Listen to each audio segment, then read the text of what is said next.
Thank you for joining us for Weekdays Live with Reverend Al Sharpton. Take the time to share this broadcast right now. Tell your friends it's time to keep it real with Reverend Al. Comment your questions now in the chat or call Reverend Al Sharpton directly on air at 877-532-5797. Now stay tuned for Reverend Al. This is Reverend Al Sharpton. As you watch the broadcast, support National Action Network. Go to www.nationalactionnetwork.net and be involved. You can join, take your membership right online, www.nationalactionnetwork.net. Getting ready to start the program, but we need you to be part of the movement.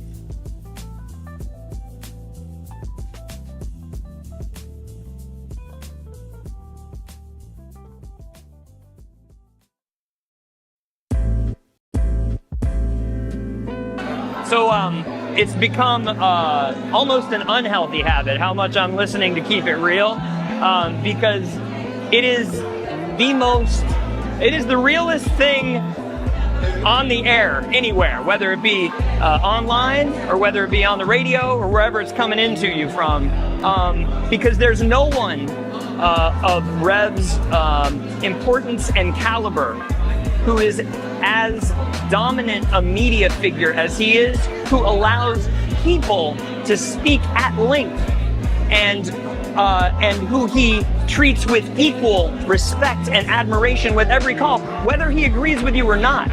And I'm not gonna throw shade at anybody, but there are a lot of people with big platforms like the Rev has who are afraid to talk to the people and who are afraid that the people will keep it real with them. And he never shies away from anything any of us want to talk to him about. And he doesn't shut you up. It's not a soundbite, it's a conversation.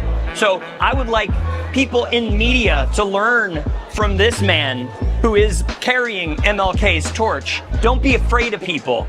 Listen to them, respect them, and stand in God and stand in truth. Thank you, Nan. Thank you, Rev. May Thank you. the 20th.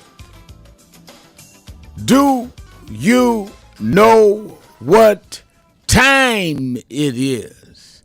It's Al Sharpton's time. And for the next 3 hours, it's time to put aside all pretenses, deception, denial, or fronting. The time has come to keep it real on Keeping It Real with Reverend Al Sharpton. A very good afternoon to you all across the country. Good morning to our West Coast listeners, and welcome to those listening on Sirius XM, Channel 126, The Urban View, where talk empowers and becomes action. I'm coming to you live from our National Action Network corporate headquarters in New York. And for the next 3 hours, you can join the conversation, whatever's on your mind, whatever's in your heart. All you have to do is call me at 1-877-532-5797, 1-877-532-5797, or you can go on the message board at nationalactionnetwork.net, nationalactionnetwork.net, and express yourself. This is Warrior Witness Wednesday. James Thomas hit it right on the message board. It says, good afternoon, Reverend Sharpton, and it's Warrior Witness Wednesday to everyone. And let's get to work and keep our eyes on the prize and give God the glory and take back the White House in 2028. And I love that message, James, a good kickoff message. Barbara Jean is on saying, Wednesday afternoon greetings from Chicago. I see you, Barbara Jean. Cedric Cooper said, good afternoon, Reverend Dr. Sharpton and Keeping It Real Nation. I like that. Yes, it is Warrior Witness Warrior Weekend. And let me Witness Warrior Day, I should say. Let me say a couple of things that are in the news that we can discuss. The Southern Sweep has shown that Trump has maintained his power in the Republican Party. He endorsed in certain primaries, and he won in key races, including Galrain, who defeated Thomas Massey in Kentucky, and several aligned candidates advancing in Alabama and Georgia. Then you have he endorsed Paxton in Texas, and Paxton defeated the sitting senator there, who Trump endorsed Paxton over. But let me say this. Let me finish some of what happened yesterday. The Democrats see openings because of this, but the Republicans still hold strong ground, and I'll go into that in a minute. In key Democratic races in Pennsylvania, the 1st, 7th, 8th, and 10th districts could play a major role in deciding control of Congress, with Democrats needing a net gain of 3 seats to flip the House. Key matchups now: Bob Brooks will face Representative Ryan McKenzie of Allentown, which is the 7th district. Bob Harvey will challenge Representative Brian Fitzpatrick, which is Bucks County. Scranton Mayor Paige Cognetti will take on Congressman Rob Bresnahan, and Janelle Stelson will face Congressman Scott Perry. So those races are some uphill races, but if they can flip 3 of them and the Congress remain where it is, it could be the difference. Now, primaries also showed party power struggles beyond the battlegrounds. In Democrat Charles Rabb won a high-profile primary in Philadelphia yesterday. He's the progressive candidate, and with Workers' Family Party. It's funny, the national head of Workers' Family Party came to see me yesterday and felt pretty confident that they would win, and they did. We'll see what that means in terms of whether he's going to work along with Hakeem Jeffries and others in the caucus if Rabb wins. So we see that. Also, we see on Election Day in Georgia, Keisha Lance Bottoms ran and won outright, over 50%. Won't be a runoff. She'll be the nominee, the second black woman in history to have a runoff.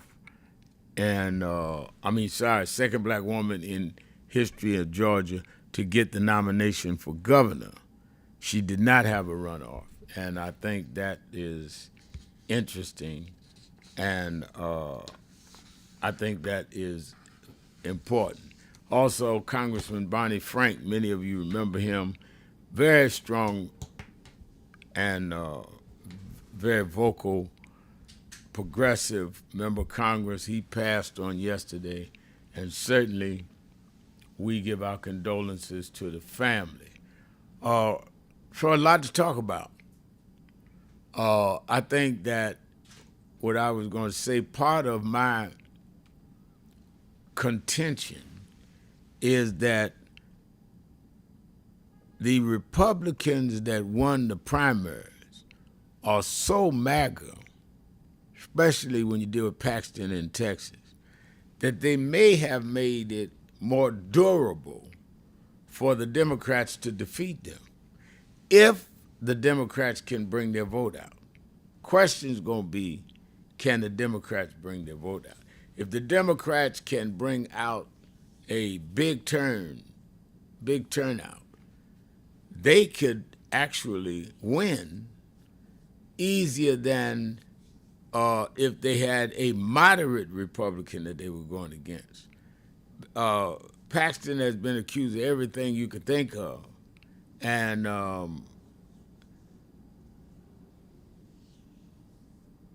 yet he won because of Trump's endorsement. Whereas Cornyn, who's an incumbent senator and very conservative, but just wasn't all the way MAGA, might have been harder for Tarico to run against. We'll see. A lot of this is going to be work on the ground, who has the ground game, as they call it. And I think that it is also, you got to be right ideologically. James Thomas is saying on the message board something that I concur with. He says, I'm still surprised by Bill Cassidy saying he wanted Democrats to vote for him, but he won't support DEI policies. We're not stupid, Cassidy. I think James is right. People can expect, I think sometimes they get in these inside baseball politics games that they think people are playing their game. No, people are standing up on the issues, not on the backdoor politics of it. So I think that it is absolutely something we need to talk about today. And with Massey losing in Kentucky to the Trump-based candidate in Kentucky, that very interesting. Because if I'm the Democrat down in Kentucky, I'd run against whoever the Republicans had on beating Massey to say that because a man stood up for women, mostly of not all white women, that were violated and abused in their pre-adult years as children. And he stood up, Massey, and said, we need to get all the Epstein files. We need to deal with this. You took him out to vote for this guy who came behind him with a Trump endorsement, because the only reason Trump was mad with Massey is about the Epstein files. Should that issue alone should resonate with Kentucky voters. That issue alone. So let's talk about all of this. It is Witness Warrior Wednesday. If you're a witness or warrior, this is your day to call in or go to the message board. 1-877-532-5797. Shopton, keeping it real. Be right back.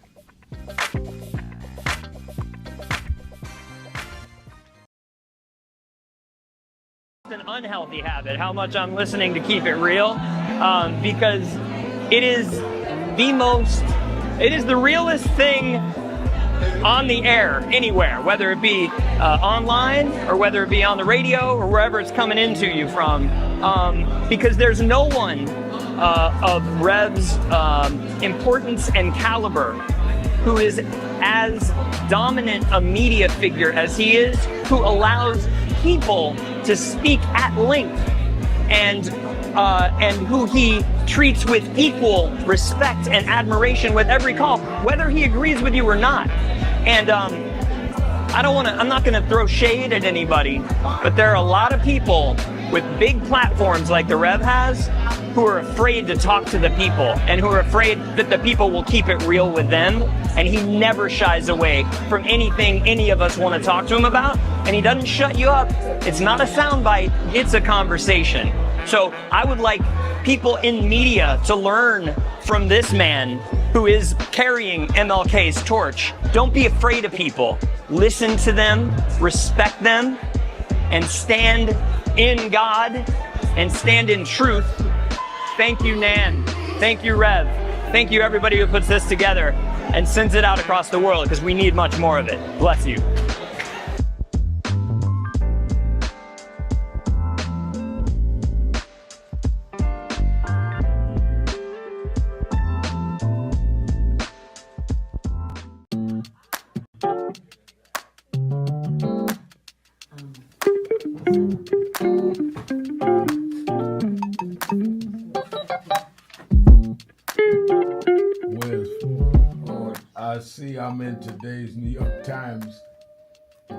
puzzle,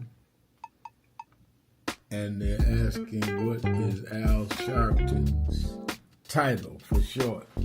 It's Rev. I didn't know everybody knew that. But the people in the New York Times, they didn't call me Rev. They should call me Reverend. No.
Rev, you know you were right there From the beginning. with the stuff that Yep. was going on in Brooklyn at Yep. that time, at Yep. Howard Beach. And you Yep. were right there. He had in one of the early movies, he had my name. Then he put me in Malcolm, and I wasn't even old enough to know Malcolm. So we've been through it all. For those who see Malcolm X, it's 3 hours. But fast forward to the scene with yourself, Yep. Bobby Seale. Right. Bobby Seale, Denzel, and me. Yeah. Denzel was on the set. Now let me ask a question. Yep. What was your weight on that scene? I probably about 270. I was bigger then. Yeah. Still had the hair, Yeah, man. you had the head on. Yeah, it was. Denzel, yourself, and Bobby Seale. Yeah, all in one scene. And also, there was no cut. We went like this. That's right. That's right. That's right. Yeah. Yeah. Only Spike could have done that. It's my brother right here. My baby. Brooklyn's in the house. Yes, sir.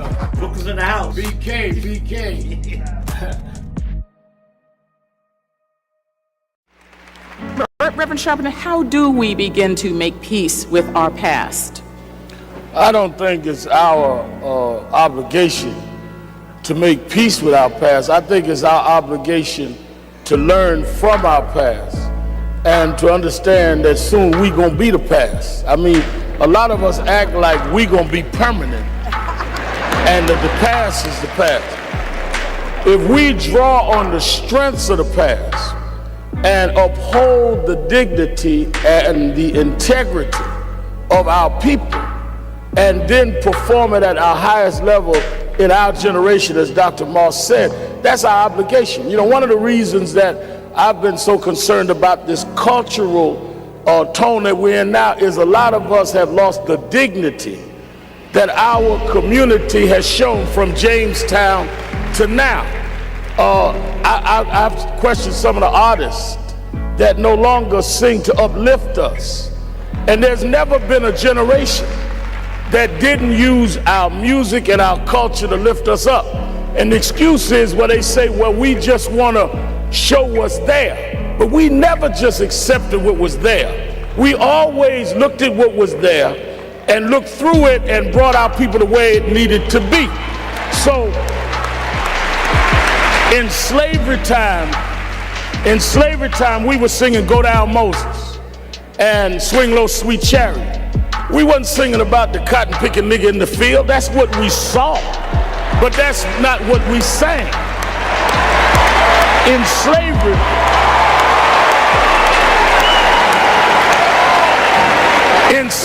in segregation time, we were singing We Shall Overcome. Ain't gonna let nobody turn me around. We wasn't singing the hoe in the back of the bus. So where is this coming from? And that's what we need to challenge. I wish, all of this about our friend Barack announcing today, I wish Obama had announced here. Because Lincoln did not free us. The abolitionist movement freed us. Lincoln accommodated to freedom fighters. He was not a freedom fighter. Kennedy accommodated the king. Johnson accommodated the king. We got to quit giving the wrong people credit for our history.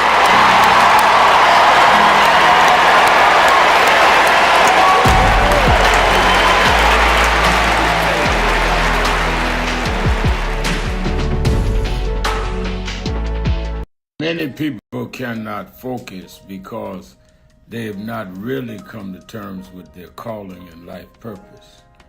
In order to focus, you must also be clear on what you're focusing on. So if you're not clear on your purpose, if you're not clear on your life's calling, then focus on seeking that. Because if you just read the ways and roads you traveled that you didn't even choose, that were sort of just laid out for you by God, in that it's telling you, speaking to you about what your purpose is and what you would do. Keeping it real. I'm your host, Reverend Al Sharpton, and we're back. It is Witness Warrior Wednesday. Whatever's on your mind, whatever you're battling, whatever you're worrying, whatever you're witnessing, this is your day to call in. 1-877-532-5797, 1-877-532-5797. Or you can go on the message board at nationalactionnetwork.net, nationalactionnetwork.net. And you can go right on and post a message. Shirley Mitchell's on the message board saying, watching and listening from Jefferson, Georgia. All right, Shirley. Blessings to all prepared now to vote in the general election in November. Don't wait and get others prepared to do likewise. Great message, Shirley, and I do agree with you 100%. Shannon is saying, Reverend Al, do you have so much belief if you know there are going to be a bunch of lazy people who won't get off their butt and vote? Yeah, I have belief, because I believe that we can get some of these lazy people up. One of the things that I think is good about Donald Trump is he is so raw and unfiltered that he lets everybody know exactly what he wants. Voting rights dies. Diversity, equity, inclusion dies. Funding for programs that help our communities die. So he is so abrasive and so arrogant with it. Some lazy people gonna have to get up and say, wait a minute now, we gotta stop this man. Darley Tukes is from Fort Lauderdale, Florida, saying, I'm watching from Fort Lauderdale. Darley Tukes. Let's go to the phones. 1-877-532-5797, 1-877-532-5797. I gotta recognize on the message board Bettina Pringle said, "Good afternoon from Brooklyn, New York." I got to go to recognize her sister Pringle because that's home, Brooklyn, New York. I was born and raised there. And Angel Bishop Foodie is saying, "Good afternoon, Reverend Al Sharpton. I voted yesterday in Philadelphia. Turnout was lower than expected in my community." That's not good. Let's go to phones. Let's go to Paul in Plano, Texas. Paul. Feeling today, my friend? I'm doing well. How are Hey, you? Rev, what's going on? All right. Oh, man, I'm blessed. I'm blessed. I appreciate the call, man. I've been listening for a long time, but this is my first time calling in, and I was inspired to call in today, and I said, Rev got me fired up, so I got to talk to him and let him know what's going on in Texas and let him know that Texas is ready, and Texas is getting ready to flip, and the vibe is on the ground. Let me tell you right now, you can predict it right here, right now on the Reverend Al Sharpton Show. This is the year that we catch the white whale of Texas and turning it blue. Wow. Because the acquisition of the endorsement of Cornyn or Paxton here in Texas, it is going to flip the scale. Because look at the numbers, Rev. In 2024, Trump won this state with 55% of the Hispanic vote. 55%. Now, do you think after all his actions, all he has done with the immigration policy and even constructing camps here for detention, you think he's going to get 55% again of the Hispanic vote? I do not think so. Not only that, you already stated, with Paxton's record, he's been accused of everything except for being a Christian, probably. And it is not even close. When you go against a guy like Talarico, who's a talented politician, not only a talented politician, but somebody who is down the middle, who can speak to the conservative values and the democratic values, Paxton does not have a chance. And with the endorsement of the president, that was the kiss of death. This guy is sitting at less than 30% almost in his own general poll. Wow. There's no way. His endorsement is the kiss of death right now on anybody in the general election. And I hope he keeps endorsing anybody and everybody that he wants to endorse. Now, on another tip real quick, Mr. Sharpton, let me just say this, too. I would like to get your opinion and your thoughts on this situation right here. Now, I do not support this president in any kind of way whatsoever, but when it comes to this one little issue, I have to give him credit. And the credit is getting that $1.76 billion in reparations for his people.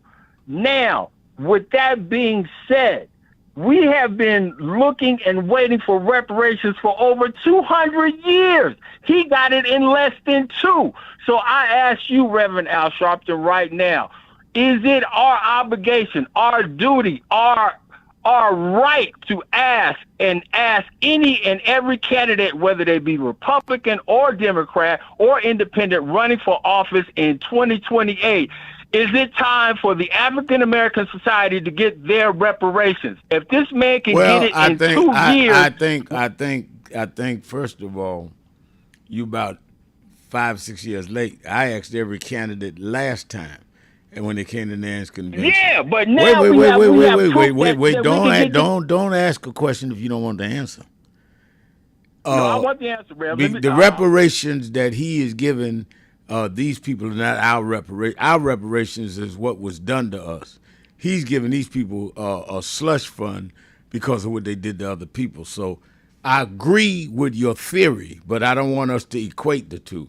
But I think we definitely need to ask the candidates that, as I did in 2020, and I've said on this show over and over again, the only one that didn't agree with reparations was Bernie Sanders. And I think we must do it again in 2028, no doubt about it. Yes. Let's take a break. Thank you for your call, Paul. I love your energy. Great kickoff caller. Hey, Rev, I will continue to support you. Thank you. I continue to look for you to call in. Thank you. From Plano, Texas. I'm glad to hear that. He fired us up. Let's take a break. Be right back. Keep it real. Shopton. Be right back. Keep it real.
So we just wanted to greet you all and thank you for allowing us in.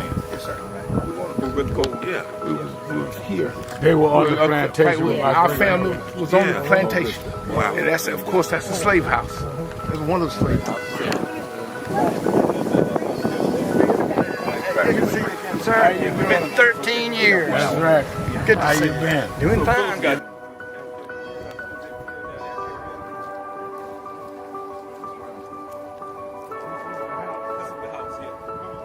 Right, last time. And we,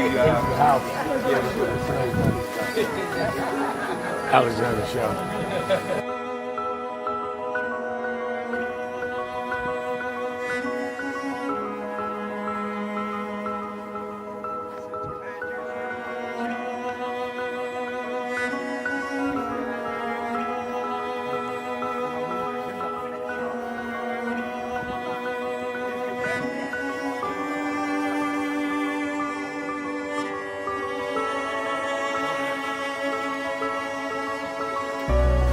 How many slaves were staying here? I have no idea. This is where they would have a slave. Yeah, that's when exactly. That was exactly.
The two people that most influenced my life were from South Carolina, James and Jesse. Jesse right up the road. I went over his mother's funeral. Jesse walked me to my mother's casket. Wow. From South Carolina. That's the balance of my life, James. Yeah. Civil rights, shoulders. But also where your people from too. Literally. Yeah, right. And when I knew Jesse was from James, I started president. Yeah. And James had died before I knew about him in South Carolina. Oh, really? Yeah. James died December 25th. He died Christmas Day, 06. And they came to do the story for February of 07. They came to me in January. His daughter swear that was his daddy and him pushing the information out. Wow. And I called Jesse and told me, you know that my great grandfather was a slave about 45, because Greenville right up to I-20. He said, I told you we was connected. That's why you gotta listen to me. But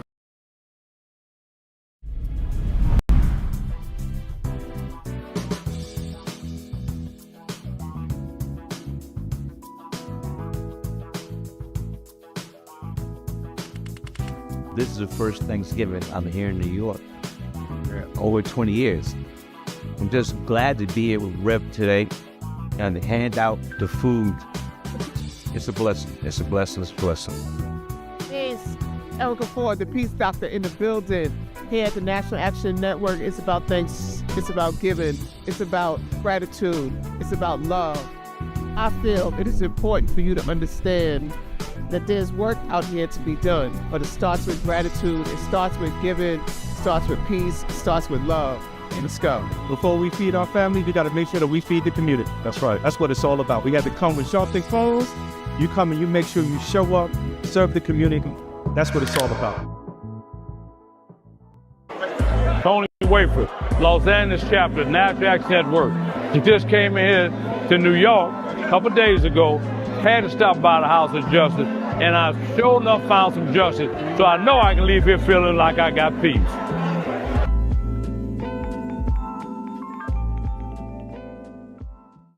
And I think that is extremely important about the funding. But I also want to add how they're changing what can be taught.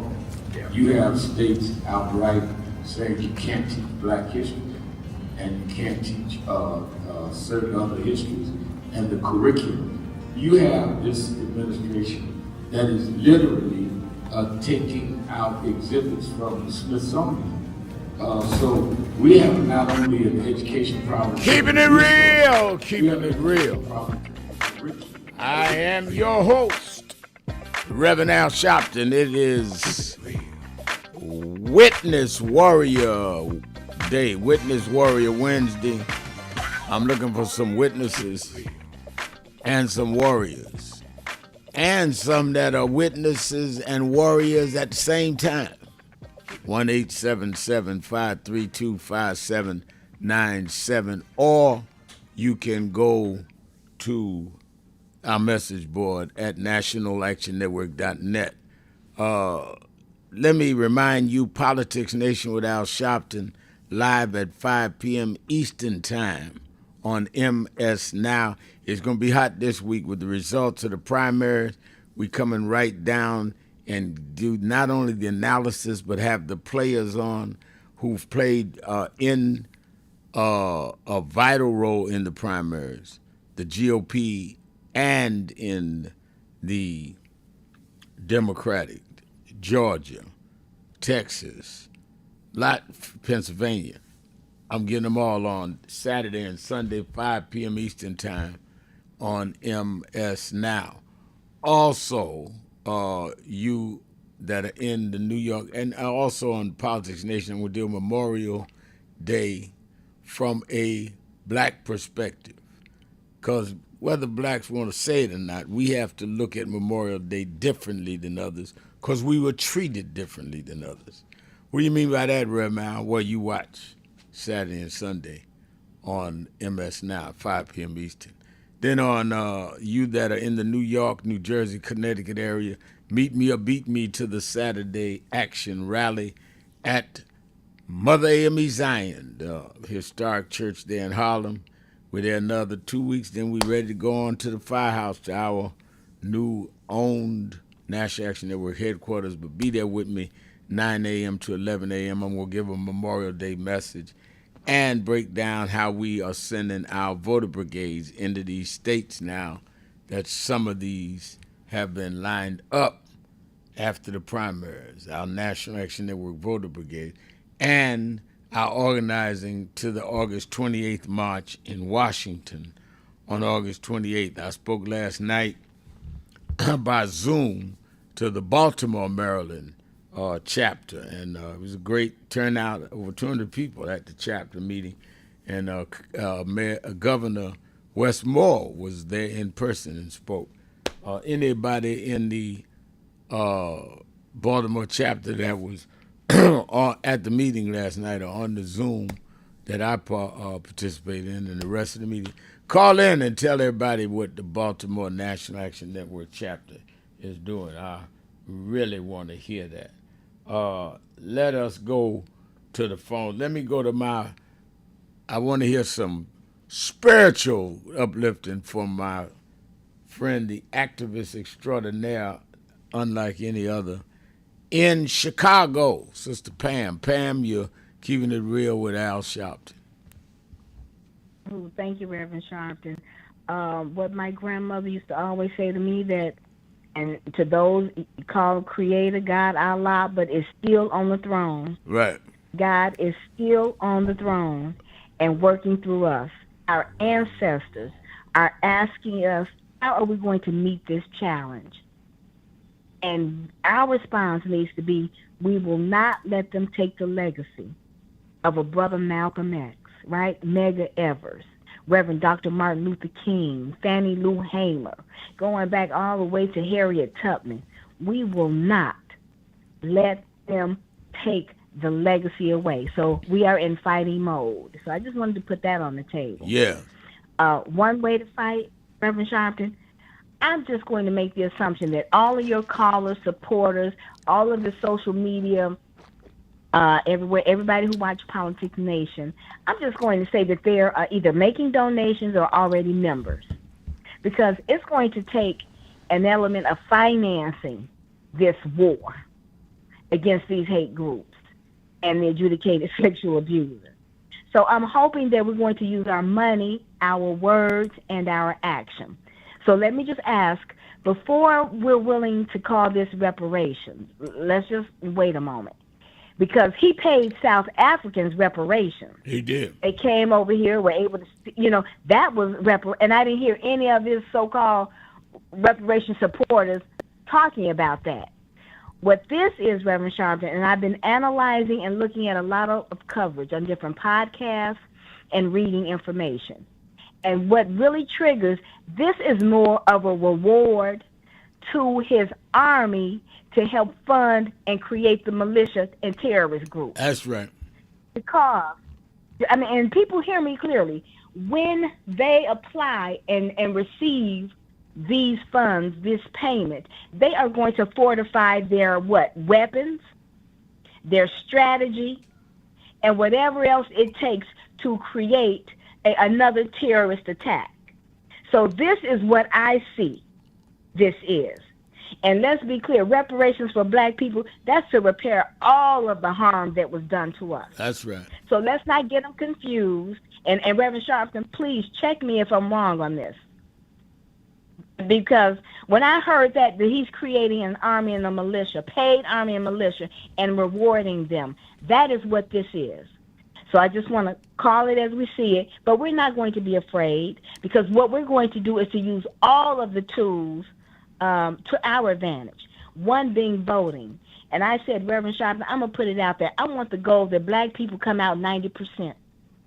We have a 90% voting rate against this hate, these hate groups, and this corrupt person that's in the White House. He is an adjudicated rapist who associates himself with corruption, and he is a white supremacist lover, a Hitler admirer. And if that can't motivate us, nothing will. But quickly, let me move on. Reverend Sharpton, we're in the time of commencement speeches, and I don't know, are you giving any commencement speeches Yeah, this year, I Reverend think I'm Sharpton? doing 2 or 3, yes. Okay. And here's what I'm asking, because I remember mine graduating from high school and college, and it was always talking about make your dreams come true. Believe that you can do anything you want to do. Associate with yourself with people who can make that happen. Have some integrity. But here's the question, Reverend Sharpton. Think about it. Stephen Miller had a dream. The Supreme Court Justice Roberts, he had a dream. So what is your dream? Is it to commit evil against other people? Because clearly Stephen Miller had that dream in high school. Yeah. Right? Yeah. Roberts had it in college. Yeah. So I'm just saying, as commencement speakers, be careful when you ask people to make their dreams come true. You need to double down on it and say, hopefully your dreams are being kind. Hopefully your dreams will elevate all people. Hopefully your dream is to have success that will help make this country a better place and a hateful place, a peaceful world. That's what I would offer to people who are going to give commencement speeches. Because like I said, Miller had it bad and had a dream. And their dream seems to be coming to fruition. They made but it we're to going to reality. push it all back. That's right. I love it. We're going to push it all back. All So right. I'm saying we're here, Reverend Sharpton. Tell us what the assignment is, and write on to the CBC and the NAACP. Did you see they pushed back that legislation, Reverend Sharpton? Yeah. I don't know if you saw that press conference. They pushed back, I guess the Republicans and some of the other businessmen wanted to interfere with the college students getting and they pushed it back. compensation. Yeah. They pushed it back, and the bill was removed. That's the kind of power we have to exercise. Right on to the CBC. We can do this, Reverend Sharpton. I'm asking 90% voter turnout. And I'm saying once we keep a state, get a state blue, we must keep it blue. So if we turn Texas blue, we've got to keep it blue. And time out for, I want us to overwhelm, because I really don't want to have to, I know, elections are about addition. I really don't want to have to rely on those people who voted for Trump and now will come to the Democratic side.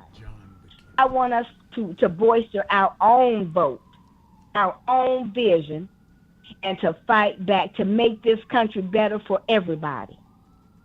All And right. I believe we can do it, Reverend Sharpton. Must Thank do you. it. Thank you. Let's on the message board. John McKinney says, I made an annual donation. That's not a one-time thing. Next May, another $500. Oh, he made it to the building fund we bought for National Action Network. He said next May, another $500. Doesn't have to be the building fund. Whatever Al Sharpton needs, it's for. Compared to him, a lot, I'm very well off. Well, I'm glad you are well off, and I'm glad you are donating, and I appreciate that, and I appreciate you saying that. Thank you for your saying that and doing that, and we appreciate it. And believe me, we're going to put it toward the building and toward doing our other work, like our voter brigades. Evangelist Ramsey saying, "Love it, Rev. Truly, I am a warrior for Jesus and righteous living in the flesh. I was never a coward on the losing side, the devil. And now I'm a true winner in Christ. We are winners, never defeated because of Calvary." Hallelujah. All right. And she's a great evangelist. I look for her every Saturday when I come out to speak. She's there, praise right with me. Ronald Long is saying on our message board, meet Ronald Long, both a witness and a warrior. Well, I met you now, virtually, Ronald Long. Glad to meet you. And Olivia Taylor saying, teach Sister Pam, win with black women, 1 million black voters rising. It's available on YouTube. We must educate and motivate the electorate. I'm fired up and ready to go. And I understand they had a great call, and some of them even talked about the March on Washington, August 28th, and about joining the brigades. Like I said, I spoke by Zoom to the Baltimore chapter, Nan last night doing the other chapters. I'll be going in person or something. We got to fight. There is no ifs, ands, and buts about it. We need to fight. And if you're not in the fight, then you're helping the opposition. There's no neutrality here. You're either in it or you're on the other side. Those that didn't vote, voted for Trump. That's how we got here. Let's take a break. Be right back. Keeping it real, keeping it real. Shopton. Be right back.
This 33-year-old preacher without a church. A number of black New Yorkers as well. He is little more than a pudgy exhibitionist who can be counted on to show up, bullhorn in hand, at every racial incident.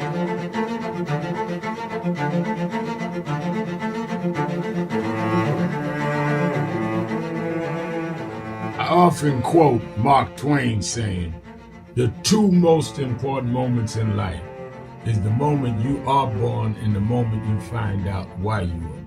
I had a very troubling conversation the other day that prompted me to do this little video. Young man that I've known a while came to me and he was crushed. I mean, really crushed, because people were criticizing his work. He's in the ministry, but he's also an actor. And he said he couldn't understand why people were jumping all over, criticizing him, trying to find scandalous and derogatory things about him.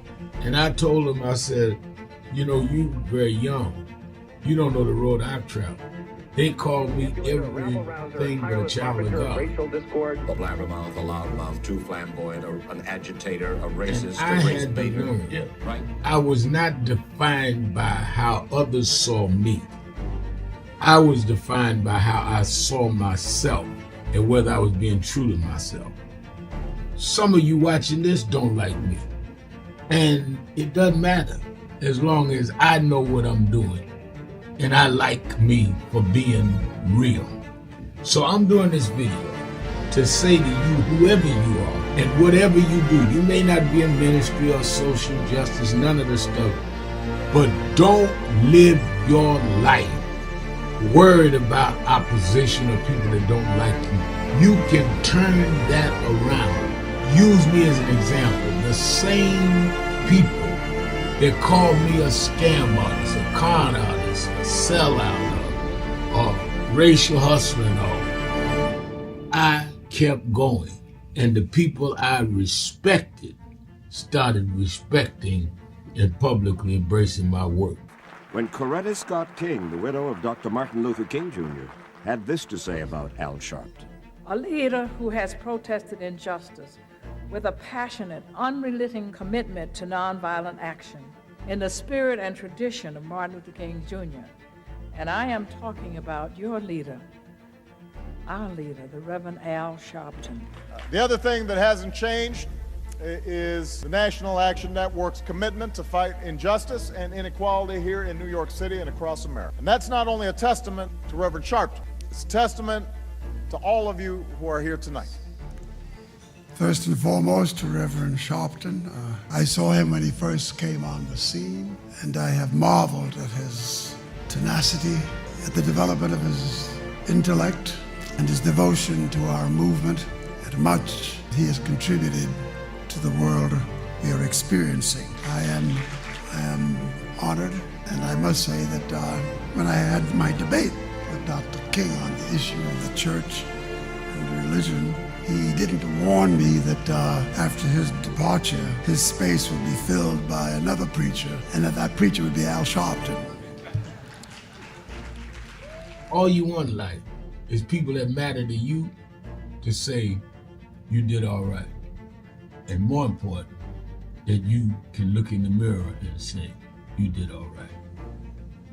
Thank you, Rev. Thanks for that introduction. Look, we've known each other for a long time. I'm grateful not only for your leadership and partnership, but quite frankly, more importantly, for your friendship. And thanks to all of you, members of our nation's most important civil rights organization. You have been, over all of your years, such an extraordinary leader. You are a voice of truth, a voice of conscience, a voice of practicality around what we must address and what we can do. And I thank you so much for your friendship. I remember that most of the youth around Al's age, he was about 12, wanted to be like Connie Hawkins, a great basketball player, legend, or Earl the Pearl, or Clyde Frazier. Al wanted to be like Adam Powell, a powerful preacher with a social justice gospel. He was very close to, at that time, the Reverend William Augustus Jones, powerful preacher and social justice advocate, and Reverend Gardner Taylor State right down the street, and Bishop Washington, whose church he came from, and Reverend Sandy Ray. He wanted to be like these giant preachers. He wanted them to have the edge, however, of the King's social justice dimension. He wanted to be like them. Now he's one of them. Perhaps taller than most of them because of the risks he has taken and the reward God has given him with his gift. I remember so well that I first escorted him to jail. He was around 13 years old with the jail fighting the ANP. He was in the lineage of our struggle. He grew up in it. We didn't just see him on TV one night. He didn't happen. He came bottom up, not top down.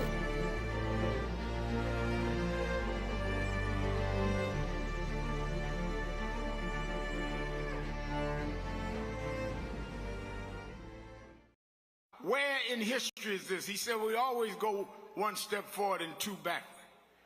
Well, here we are now. The problem is not Trump. The problem is us. We are allowing ourselves to be lowered and our children to feel inferior because you don't have an I am somebody person. You got our artists calling our women bees. Our others calling us niggas. What happened to us? What happened to black and proud? What happened? I'm gonna vote. What happened? Ain't gonna let nobody turn me around. What happened to us? Do you know what time it is?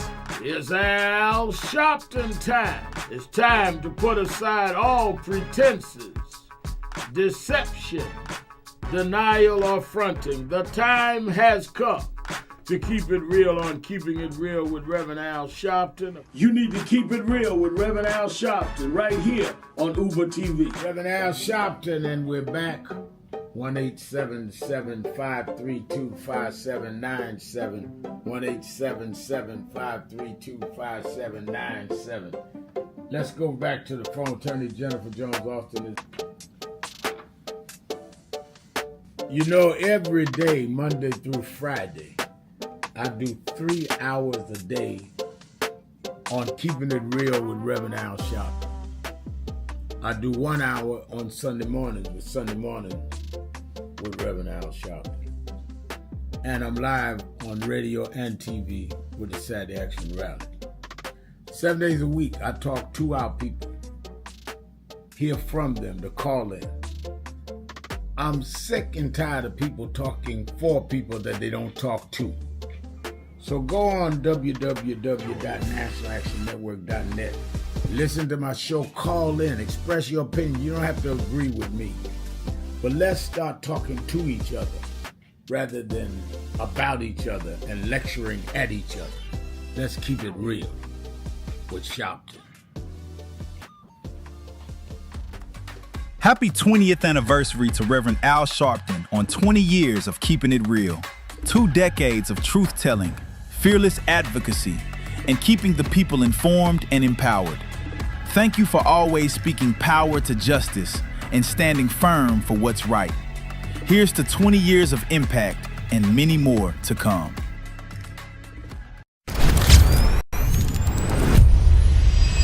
This organization has been on the front line. People ask me, why do families call us? Because we never leave them.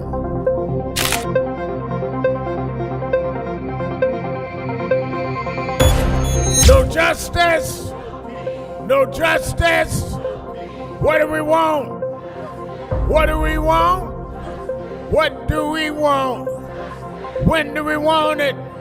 When do we want it? When do we want it? Real, keeping it real. I am your host, Reverend Al Sharpton. 1-877-532-5797. 1-877-532-5797. And, of course, you can go on the message board at nationalactionnetwork.net. Bruce Turner's on saying on the message board, Southern schools are not the only place to go to school. Parents and mentors need to talk to these kids. I agree. Tricia says, to the person who talked about canvassing in the Dallas area, I'm not in South Dallas. I'm in Oak Cliff, Redbird, Top, and Friendship West Church have canvassed that area for a long time. And I think that we need to canvass everywhere. That's what I'm setting up these NAN patrols for. Let's go back to the phones. Let me go to Ray. Ray in Cincinnati, Ohio, the Buzz. Ray, you're keeping it real with Al Sharpton. Yes, sir, Rev. Thanks for taking my call. Rev, before I get started, let me ask you a question. I was watching the results on MSNBC, and I didn't get the result of, there's a state Supreme Court, a black woman and a white man, and Fulton County, Atlanta, I think it was Atlanta, hadn't come in yet, and she was supposed to win that county. You know what I'm talking about? No, I don't. I know we had some judges' races on Politics Nation. I don't know if that's what you're talking about. Yeah, no, I think she was running for the state Supreme Court there. And they said it was going to be a close one, but he was up by like maybe 10 points. But the majority black district didn't come in yet. So I was just wondering about that. But Rev, let me say this about Massey. You know, all they did was traded one snake who voted 99.9% of the time with Trump for another one who's going to vote 100% with Trump. So that ain't nothing new. You know, we just got to win it in the midterms. But I believe all these a lot of these incumbents were primaried by Trump and they lost. Right. But that happened a few cycles ago, voting cycles ago, and the Democrats wanted MAGA to beat the incumbents, and they did. And I think can't remember if it was that blue wave in 2018. Or was it that voting cycle where Joe Biden got a majority of the Senate? I can't remember that, but that's not a bad thing. You know, you just take the guy in Texas. You see his rap record. What's his name? Paxton. He's about as crooked as Trump. Paxton.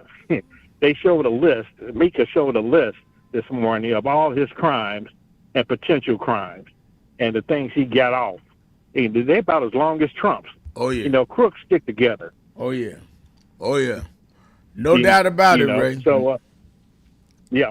So I'm just saying that, all is not lost, but we do have to come out and vote, and, I think come November, it's going to be surprised. We're going to be surprised that, if we take both houses, and can't let Trump get away with, what he's getting away with now. So that's pretty much all I got, Rev. All right, thank you for your call. I see Cedric Cooper. Cedric Cooper is saying, breaking news, they are in Miami at the Freedom Tower bringing indictments against Raul Castro. We knew that was coming. Thank you for the information. Yes, they indicted Raul. I think they're going to use that as a predicate to try and go and do something in Cuba as a distraction from their failure in Iran. They did everything they could, and the Iranian war has not worked out for them. Even going to meet with Xi, President Xi in China, who's now meeting with Putin. Got the same red carpet that Trump got. Tricia is saying, great call, Sister Pam, as usual. I'm slowly catching up. As usual, Sister Pam, always great call. And Tricia said, great activism, happiness, donuts. Keep fighting. That's some of our regulars. I'll be looking for them every day, see what's going on, make sure they all right. Let's go to Tommy in Chicago. Tommy? A pleasant afternoon to you, Reverend Sharpton, and especially to your listening audience. It is something, Rev, when you can literally say that not only am I a witness, but I'm also a warrior. And I didn't choose to be a warrior. I didn't choose to be a witness. I just happened to be born in 1952. 55, Disney was completed. Not one black person was there. I mean, well, I was just a kid when they blew up the girls in Birmingham. All the assassinations. Most importantly, having gone off into war. And I can come back here and I can tell you and tell your listening audience that a message must be sent. And this message is absolutely clear. And that simply is that the man is a criminal. His minions are criminals. You hear more black people discussing and giving you hell on the line about a law that they are not following, and one law that we won't follow, which is the principle of the thing and the process of the thing. And so here we are on the eve of Memorial Day, and we're listening to an individual. If you just listen to this man, you have to be concerned. You have to be mindful. You have never heard this type of things come out of a leader's mouth that is coming out of Trump. And I'll leave you with this. First, Trump goes over to China. China makes it crystal clear what their so-called concerns is. As soon as he leaves, Putin shows up. And once again, here comes China's talking about that it's going to be to our much interest to end this war in Iran. I mean, come on, Rev. If the Epstein files was that poignant, that from then till now, if the vote was not important, from then to now, your whole career, from then to now, has been people telling you to be quiet, be still, and shut up.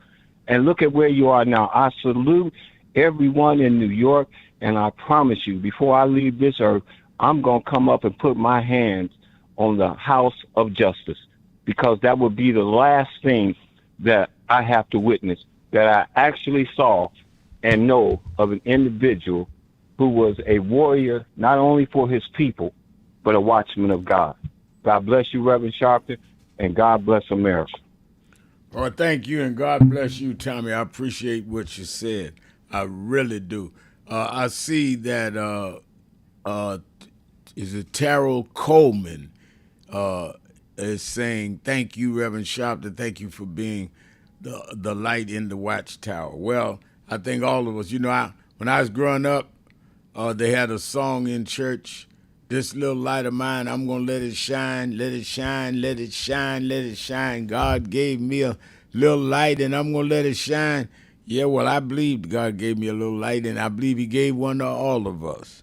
Some of us had our lights under a bushel, and some of us let it shine. Whether Trump is president or Biden is president, I'm going to let my light shine.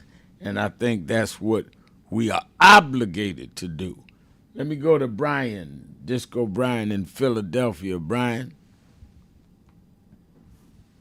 Rev. Hello, Rev. Happy to be a warrior witness on this Wednesday. All right. Yesterday's turnout here in Philly, I'm sure you've heard, fell very short of Sister Pam's hope for 90% turnout.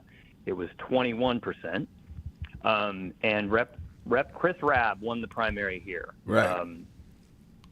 A man who alleged on Instagram that the Bondi Beach massacre was likely a false flag, had the good fortune of running against two excellent candidates who split the ticket in his favor. And Rev, you've talked a lot about some progressives who want to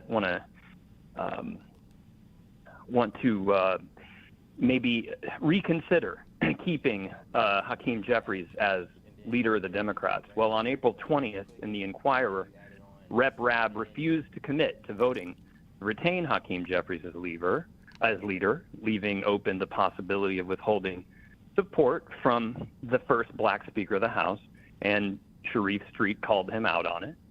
Now, there isn't yet an official racial turnout number, so the key question is whether Rabb expanded the electorate or won because, as I assume, the broader black Democratic electorate was fragmented, undermobilized, or split between Street and Stanford.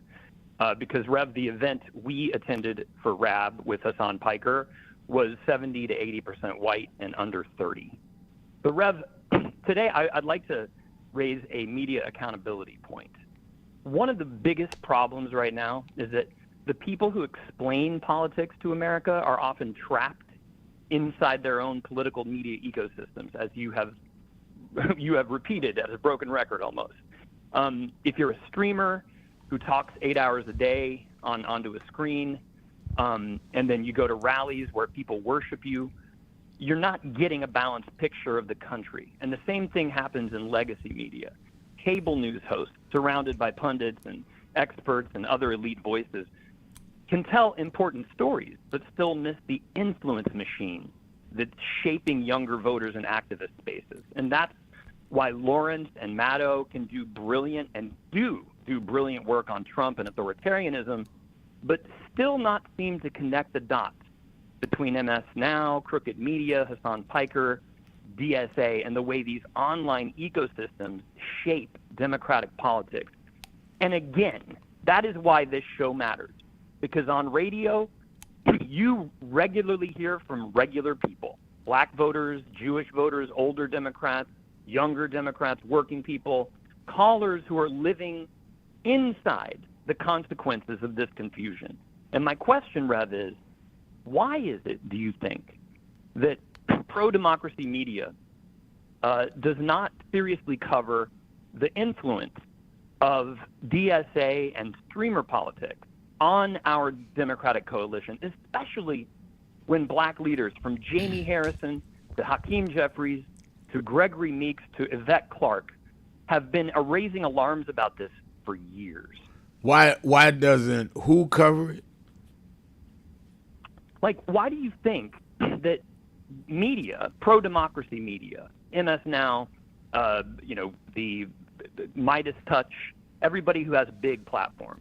Well, I don't know why it would be presumptuous for me to say why other media does or not do what they do, because I do with my radio show and my television show. But I will say this, we only have a certain amount of time. I have hour Saturday, hour on Sunday on MS Now. I do Morning Joe. I'll be on tomorrow. I do Morning Joe. I do Nicole Wallace.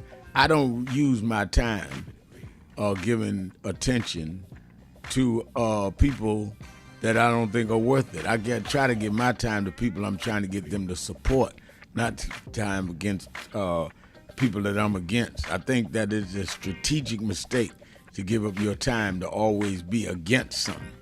Give that time to something you're for and get everybody to go with you. Let's take a break. Be right back. Keeping it real. Shopton.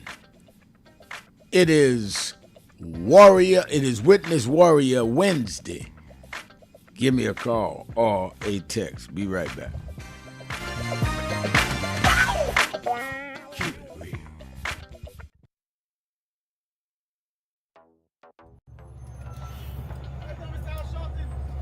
How you doing?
Where in history is this? He said we always go one step forward and two backward. Well, here we are now. The problem is not Trump. The problem is us. We are allowing ourselves to be lowered and our children to feel inferior because you don't have an I am somebody person. You got our artists calling our women bees. Our others calling us niggas. What happened to us? What happened to black and proud? What happened? I'm gonna vote. What happened? Ain't gonna let nobody turn me around. What happened to us? Oh, Rev, you know you were right there from the beginning with the stuff that was going on in Brooklyn at that time, at Howard Beach. You were right there. He had in one of the early movies, he had my name. Then he put me in Malcolm, and I wasn't even old enough to know Malcolm. So we've been through it all. For those who see Malcolm X, it's 3 hours. But fast forward to the scene with yourself. Yep. Bobby Seale. Right. Bobby Seale, Denzel, and me. Yeah. Denzel was on the set. Now, let me ask a question. Yep. What was your weight on that scene? I probably about 270. I was bigger then. Yeah. Still had the hair, man. Yeah, you had the head on. Yeah, it was Denzel, yourself, and Bobby Seale. Yeah, all in one scene. And also, there was no cut, so we went like this. That's right. That's right. That's right. Yeah. Only Spike could have done that. It's my brother right here. My baby. Brooklyn's in the house. Yes, sir. Brooklyn's in the house. BK.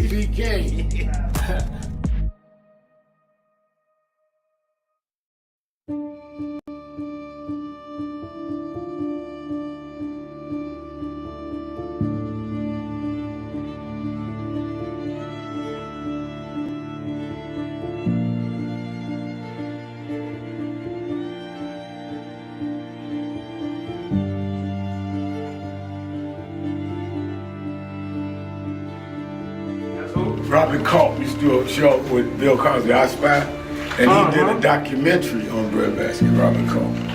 Oh, wow. You need to see that documentary. It's great. Absolutely.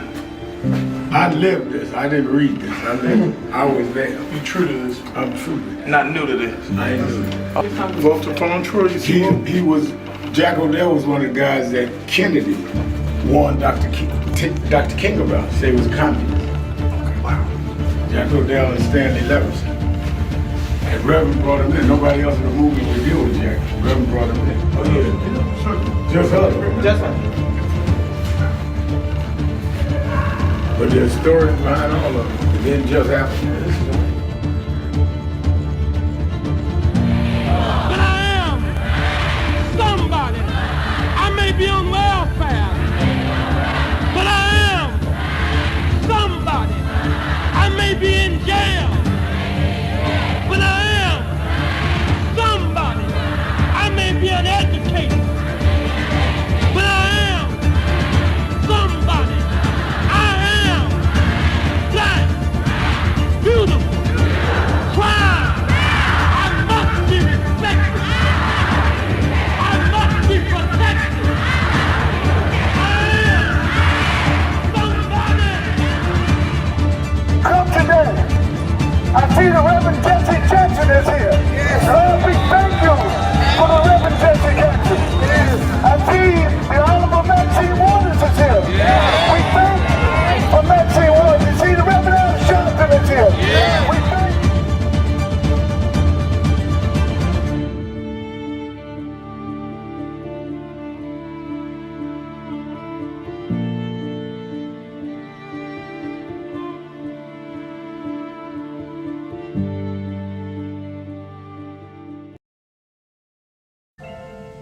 Thank God I was blessed to have both in my life. Both historic, strong figures. But if I misuse them and listen to not only figures that are not as historic as them, but figures that had nothing to do with the calling and purpose of my life, I would live confused. I'd be double-minded. I'm clear. And what I want you to do is be clear. Clear on who you are and why you are. And a lot of that will be exposed to you and others by who you are around and who you allow to enter your head. Keep people at a distance that only have a distant and unclear vision of who you are and who you are supposed to be. They could be your blood relatives, but they could not be the ones that accompany you toward what you ought to be about tonight. Everybody good to you ain't good for you. Everybody that makes you laugh sometimes end up making you a joke. Some of you forget where you come from and forget how you got there and act like you got there because you were qualified or that you had a good resume. But some of us had to pay a price for your resume to even be read. Some of us had to take nights in jails and licks upside the head or shut out of boardrooms like Byron so you could walk down red carpets and act like you got there by yourself. So I received this award with a special place in my heart and on my shelf because I'm getting it from a freedom fighter who never forgot where he came from and how he got there.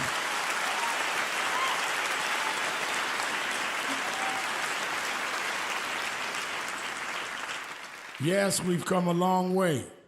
We've had now a black president and now a black vice president, but we still can get shot down and have to march to get a case in court. We still can get shut out of boardrooms. We're still doubly unemployed in a good economy. So we're gonna have to keep marching. And I thank not only my family, a mother that raised me by herself, but I thank that lady at the end of the march that knows she won't be on TV that night and knows her name will never be in the paper, but she believed in me enough to get at the end of the line and make me look good. Because Dr. King used to say, if you call a march and no one shows up, you just going for a walk. And I want to thank those that marched with me. 32 years ago, here in Los Angeles, we marched. And then many years later, with George Floyd and others, we're still marching. And I'm going to keep marching. I'm going to keep agitating. And I'm going to keep going.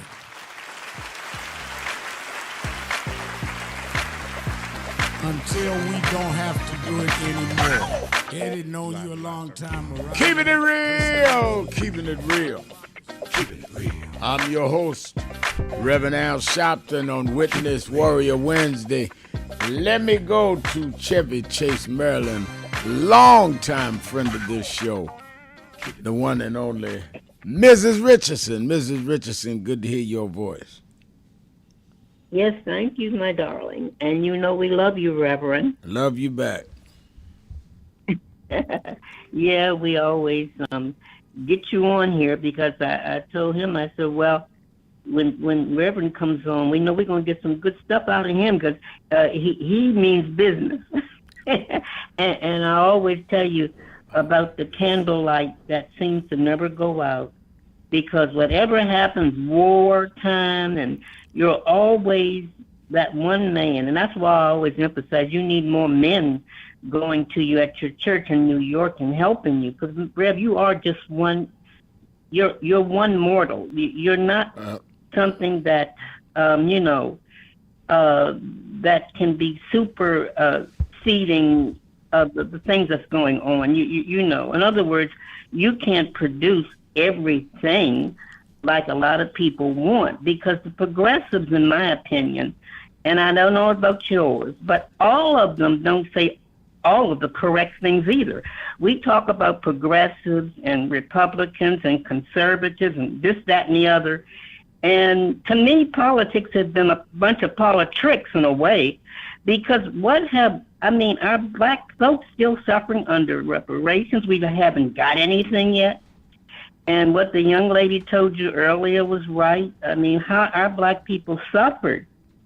and they're ignoring us. You might as well say it. They're using us as, Reverend, I'm not going to throw this on you. This is me now. Mrs. Richardson's opinion, and I always humble and listen. I come to you for advice when I hear these radio shows and it drives me crazy, FM and AM, and you just hear some wild mess crap about other groups achieving. Well, why don't they talk about what we're achieving? I keep telling them, I'll call them sometimes. I say, well, people like the Spanish folks are doing excellent because they don't sit down on it.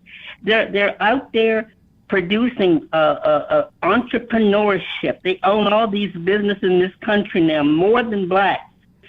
And yet, they'll come back to me and say, well, they have a right to do that. They're this and that. Good for them. But they never emphasize to me, why aren't we doing it? It just seems like it's a hold off on a lot of these black announcers that come on radio. They never want to, progressive too. They're never, I'm not talking about conservatives. These are progressives that's supposed to be in the Democratic camp. And they never respond to me when I'm telling them, well, why can't we do it? Well, we should be where the Spanish folks are with having all these people. Our group should be 100 million, in my opinion, because we fought so many 100 years, but they've killed so many of us off.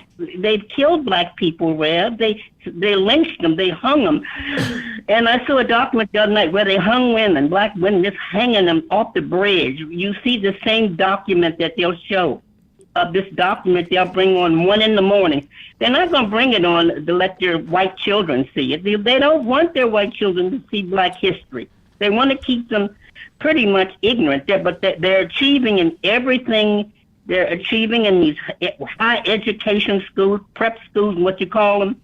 And all these high education schools where these whites go, where their parents got money, millions probably, and they send them there. But they don't want their children to know all that stuff. They see that, oh no, that's a waste of time. And in their minds, they think, what blacks are. That a lot of them still think we're 3/5.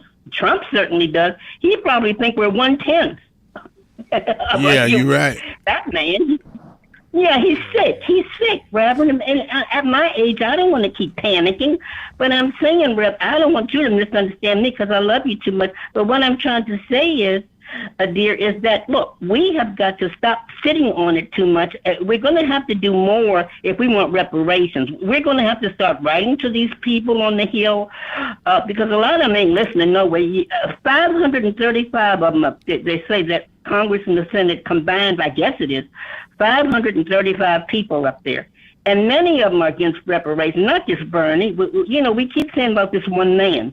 But I know what your context was, Red. I'm not saying you, because you were saying you and Kamala and some other groups of people, several was in the room or whatever you said, in the context that Bernie was against it, and then Kamala's for it, Kamala Harris, and some others that was for it, but Bernie was against it.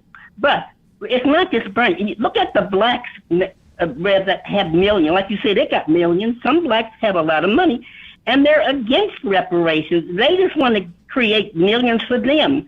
But I don't believe that that's Bernie that wants to do that. And I don't think a lot of people want a Jewish person in there. That's my feeling. We've never had a white Jewish or a black Jewish, as far as I know, in the White House. They never produced a Jewish president. So what I'm saying is there seems to be some discrimination or some hold off on not putting a person like that in there, because all I hear from Bernie is trying to help blacks is about health care. He's for the health care, I think. And he's for producing more jobs, I think, for black people. But if we're going to just condemn Bernie, and I'm not saying, Rev, you're doing, but a lot of your callers make it seem like Bernie is just not a valid contender, that he's not, workable, or he's not this or that. But look at all these people on the Hill that's against reparations. Even the black president. Let me say this, Ms. Richardson. Thank you for your call. I think that you are correct that on many issues, if not most, I agree with you that Bernie Sanders has taken the right position, and I'm not anti-Bernie Sanders. But what I am saying is that if the litmus test of the caller or the one that go on social media is reparations, then you got to be honest about who was for it and who was not for it. The fact is that some of our people want to call out the blacks who are against reparations, and they should, but don't want to call out the progressive that's not for reparations. And I'm saying you can't play the game by two sets of rules. We got to be straight up about all sides. I believe in just telling the truth. Now, does that mean that because some progressives are not there that we should not hear what they got to say or and support them if they're up against somebody worse? No, I don't think so. But I don't think we need to tell a half-side thing. We will say a politician black is not with us on one thing, and that's the end of his career. But we'll say a white progressive, well, I understand them. Well, then use the same understanding as I just said on some of the black politicians. Let's have the same measuring stick for everybody. And I agree with you on that, Ms. Richardson. Thank you for your call. Let's take a break. We'll be right back. Keeping it real. Keeping it real. Sharpton. It is Witness Warrior Wednesday. Be right back. Keep it real.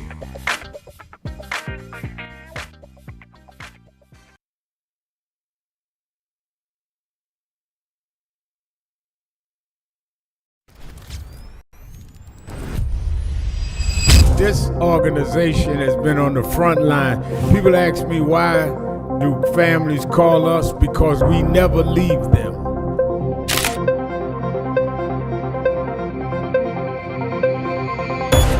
No justice. No justice. What do we want? What do we want? What do we want? When do we want it? When do we want it? When do we want it?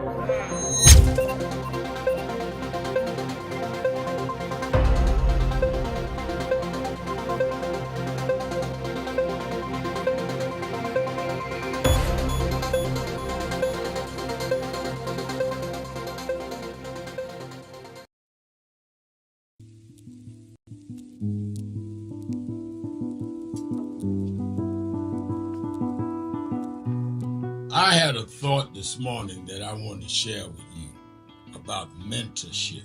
I am able to do a lot of what I do because I had great mentors, but there are correct ways and incorrect ways to mentor people, in my opinion.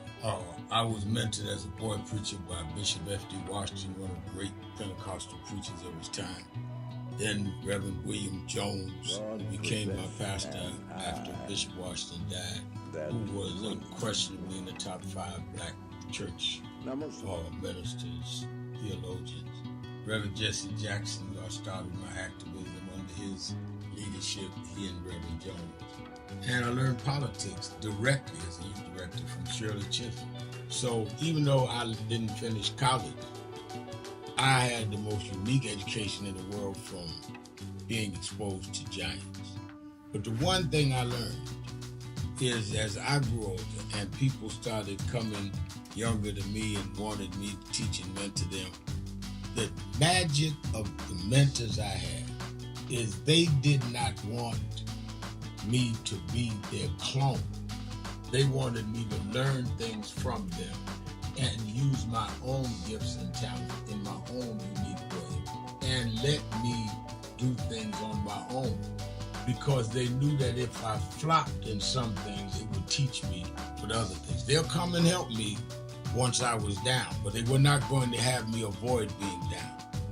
And they were not going to impose themselves on me. Why am I saying that? Because too many mentors want clones. And too many mentees want their mentors to put them on a pedestal. Oh, so-and-so didn't do this for me. Oh, so-and-so didn't open doors for me. If they got to open doors for you, it may mean that they knew you weren't ready to go through those doors.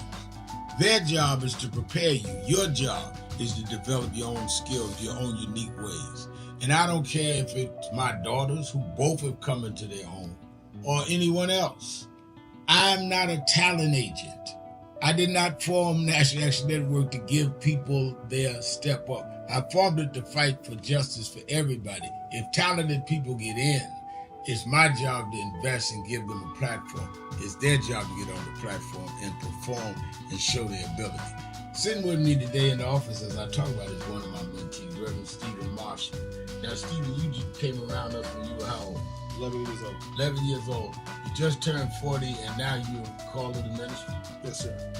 And what do you do in National Action Network? I formulate policies, lead in various regions, but most importantly, I senior advise you on all things from social justice strategies, politics, intergovernmental affairs, you name it, community organizing, all of that stuff. And I could go through scores of others. My daughter started Huddle. They got Huddles now, which is for young people to meet once a week all over the country. I just saw the video from the Las Vegas National Action Network chapter. Now, when you decided to preach, did I ever tell you to become a preacher? Not one time. Who called you to preach? The Lord. All right. And did I say go to this school or that school? No, sir. Did I open this door, that door? Did I tell you be ready when the door's open? Always be ready and prepared. And that's what I'm saying. Get you some young people than you that you can help along the way. But don't be their talent agent.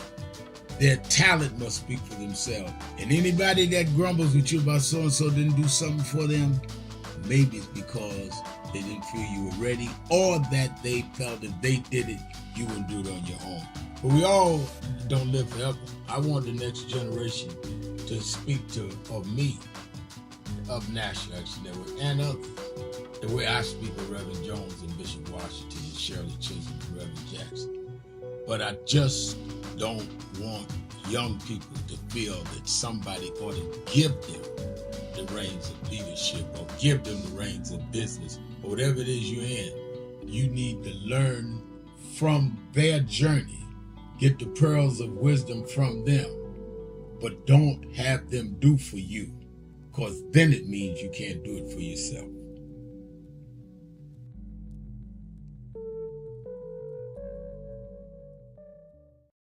Hello, New Orleans.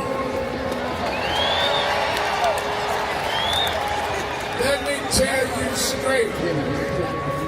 They did not think we could come and be here tonight. They cut budgets and advertising, but one black man, Rich Newton, said, I don't care. My families come together every 4th of July weekend, and Essence will happen, because that's who we are. Give a big hand to Rich New Dennis for bringing us back.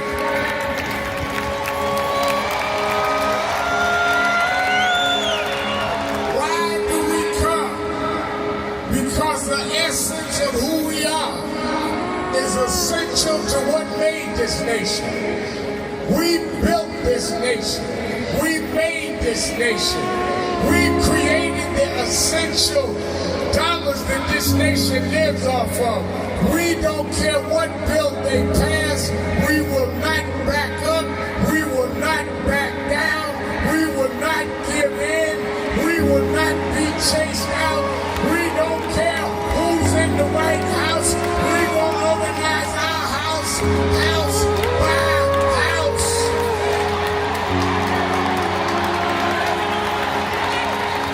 Keeping it real, keeping it real. I am your host, Reverend Al Sharpton, and we're back.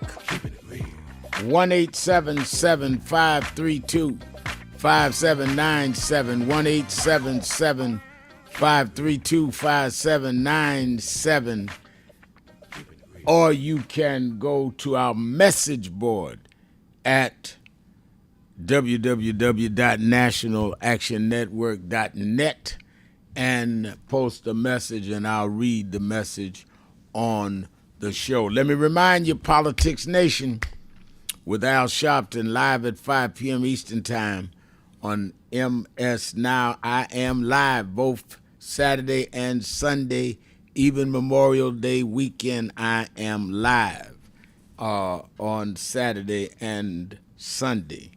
And I'm going to deal with the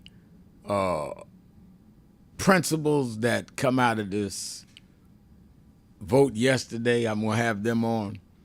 Some of the key figures in the race and key figures in the states that can say, does this help the Democrats or hurt that the hardline Mama people were there? What does it mean for black folks? Where are we going with the redistricting fight? I'm going to deal with that, and I'm going to deal with what Memorial Day means to blacks. Make sure you watch the show both nights. You that have family and friends over, turn the show on. Say y'all need to check out Rev Mal on Memorial Day weekend. And, of course, you that are in the New York and vicinity, Connecticut, New Jersey, be at the Saturday Action Rally at Mother AME Zion Historic Church at 137th Street and Lenox Avenue. I'm having my Memorial Day message as well as our assignments on our voting, National Action Network Voting Brigade, and instructions building up toward the August 28th National March. All right, let's go back. You had somebody on the board I was going to read. Okay, yes. Joanne Kemp says lack of U.S. aid funding slowed down the response and treatment for the Ebola outbreak. Once again, they don't care about making everyone suffer for their own greed. And I'm glad Joanne brought that up.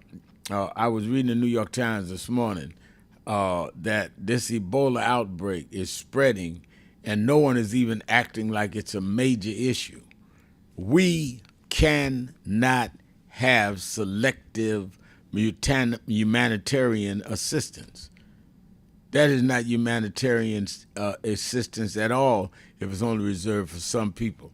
And I was reading that there were certain announcements, shutdowns in Goma, Zaire, Goma to Congo, and I've been to Goma. When they were having the conflict, I went there, and I had to stay in Goma because we were really going to go over to deal with the Rwanda, Tutus against the tribal war there, Hutus against the Tutus, and you had to stay in Goma because you couldn't stay anywhere at that time in Rwanda. And so I'm familiar with Goma. I'm familiar with Rwanda. And the tribes fighting there caused a lot of poverty. And the fact is that no side wins. The people get trampled on. All right, let's go to Meriden Knight James. Meriden Knight James in Cincinnati, Ohio, the Buzz. Meriden Knight. Yeah, that's Meridian Night. Oh, Meridian Night, Mississippi. All right, Meridian Right. Night, Mississippi. All right, I got you now. Meridian, Mississippi. Got you. And I temporarily changed it to Meridian Night because we hosting the convention in Cincinnati this year. So instead of being Mississippi James, I'm Meridian Night James. For all my listeners that's from Meridian, they can travel to Cincinnati, fourth weekend in June. That's where the big convention will be. Which convention? So for about a month. What you say? Which convention? Convention of who? Meridian Nights. Okay, of the We have Meridian Night. 23 chapters all over. All right, good. Right, we are the Meridian Knights of Cincinnati. All right, and the Meridian Knights are having their convention. Got it. Go ahead. In Cincinnati. Hey, I want to look at this thing a little different route.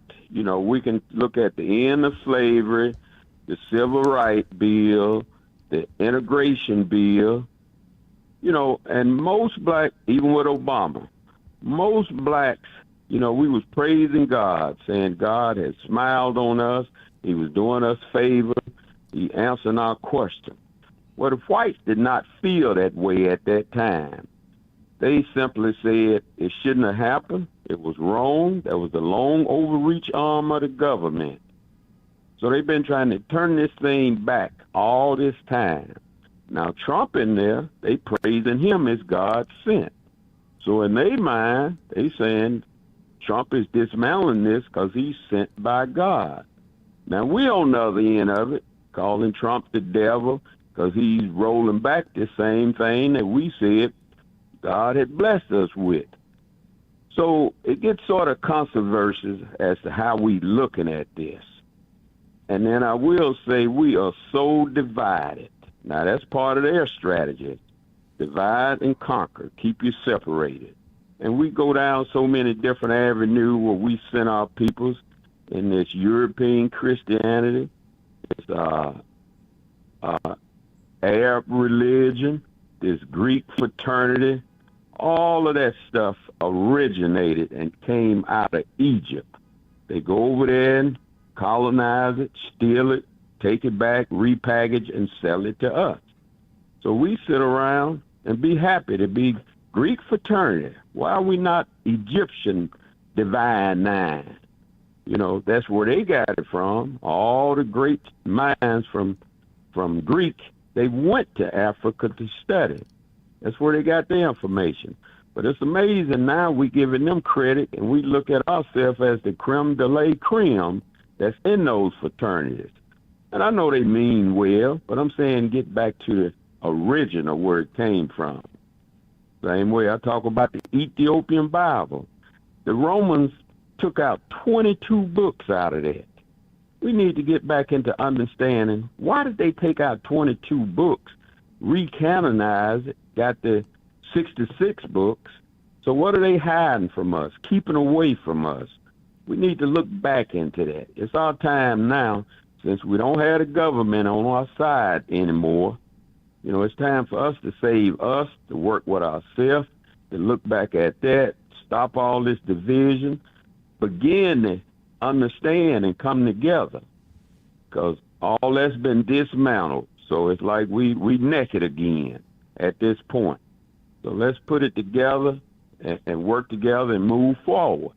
All right, let me say this. Let me thank you for your call. I think you're right that we need to come together. I think you're right that we need to be who we are and not give others credit for the basis of who we are. And I think you're right that some whites feel that God sent Trump to do what he's done, and particularly some that feel he's done it against us. They believe what we received, no matter how much more we deserved, we didn't deserve anything. And some of us believe that we didn't get all we should get. Having said that, I think where Trump is exposing himself is now he's hurting his own folks. I think that when you look at the fact that you got gas up now $4.50 plus, some places in the country $6 a gallon, that ain't just hurting black folks. That's hurting some of his folks. When you see the fact that Obamacare was not extended, which the formal legislative name is Affordable Care Act, well, there was more whites on than blacks on the Affordable Care Act. He hurting his folks. And I think that now that you're seeing that a lot of whites that supported him, including some one or two members of Congress and the Senate, are saying, wait a minute, I'm not with this. Don't forget that his base is being hurt now. And don't forget that his endorsements in the primary were Republican voters. That will not be in November where everybody can vote. And he's losing, according to every credible poll, independent voters and Democratic voters. A lot of these people are going to go down. And in 28, he cannot run. He can huff and puff until he blows his house down. He can't run. They're not going to change the Constitution for him.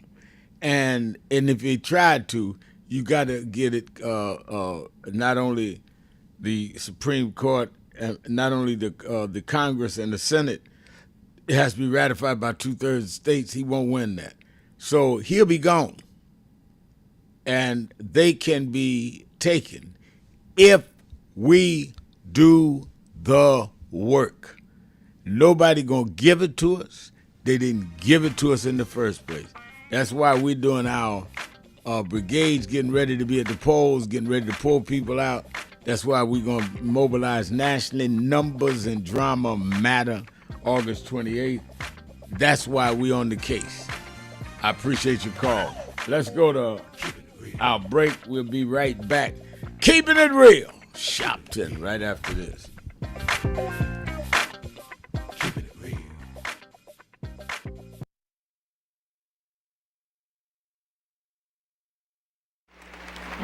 Reverend Sharpton, how do we begin to make peace with our past?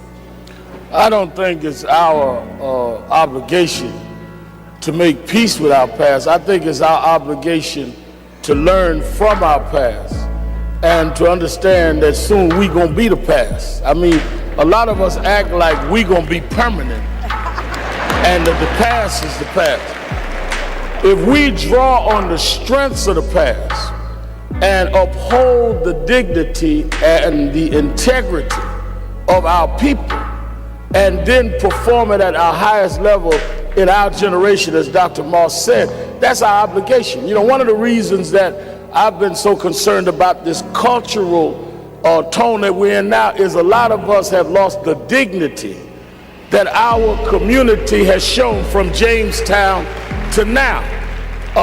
I've questioned some of the artists that no longer sing to uplift us. And there's never been a generation that didn't use our music and our culture to lift us up. And the excuse is where they say, well, we just want to show what's there. But we never just accepted what was there. We always looked at what was there and looked through it and brought our people the way it needed to be. So in slavery time, we were singing Go Down Moses and Swing Low Sweet Chariot. We wasn't singing about the cotton picking nigga in the field. That's what we saw, but that's not what we sang. In slavery,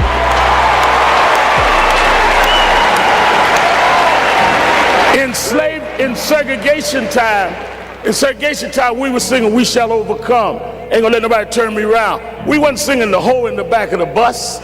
So where is this coming from? And that's what we need to challenge. I wish, all of this about our friend Barack announcing today, I wish Obama had announced here. Because Lincoln did not free us. The abolitionist movement freed us. Lincoln accommodated to freedom fighters. He was not a freedom fighter. Kennedy accommodated the king. Johnson accommodated the king. We got to quit giving the wrong people credit for our history.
in London, yeah. We've got many problems there.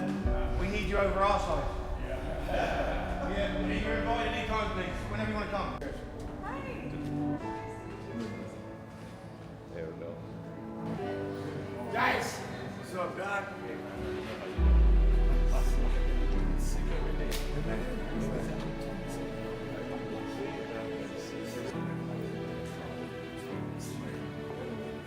So we are in not a political dilemma, we are in a moral dilemma. And if the black church does not come with a prophetic voice, then who's going to do it? We can go through all the data, all the statistics, all we're going through in the workshops, but the question is, where is the action going to be? We all believe in Jesus. Jesus didn't teach theology, he healed people. And they learned the nature of the theology based on his healing. We've got to heal this nation. And if we heal this nation, the nation will return to our churches. But we've become silent and compromised. And we try to blame it on, I'm not in this. You are in this. You live it, your members live it. Unemployment now is higher now than it's been since the pandemic. Yet we survive. Yes, sir. There's no history in the world of any people that went through the kind of psychological, cultural, and physical slavery like blacks did in America. The only reason we're still here is because of our faith. We had no external strength. We had an internal strength. And it was the God that we were taught by our mamas and grandmamas that brought us through. And I don't care who's sitting in the White House, we cannot betray the God that brought us through.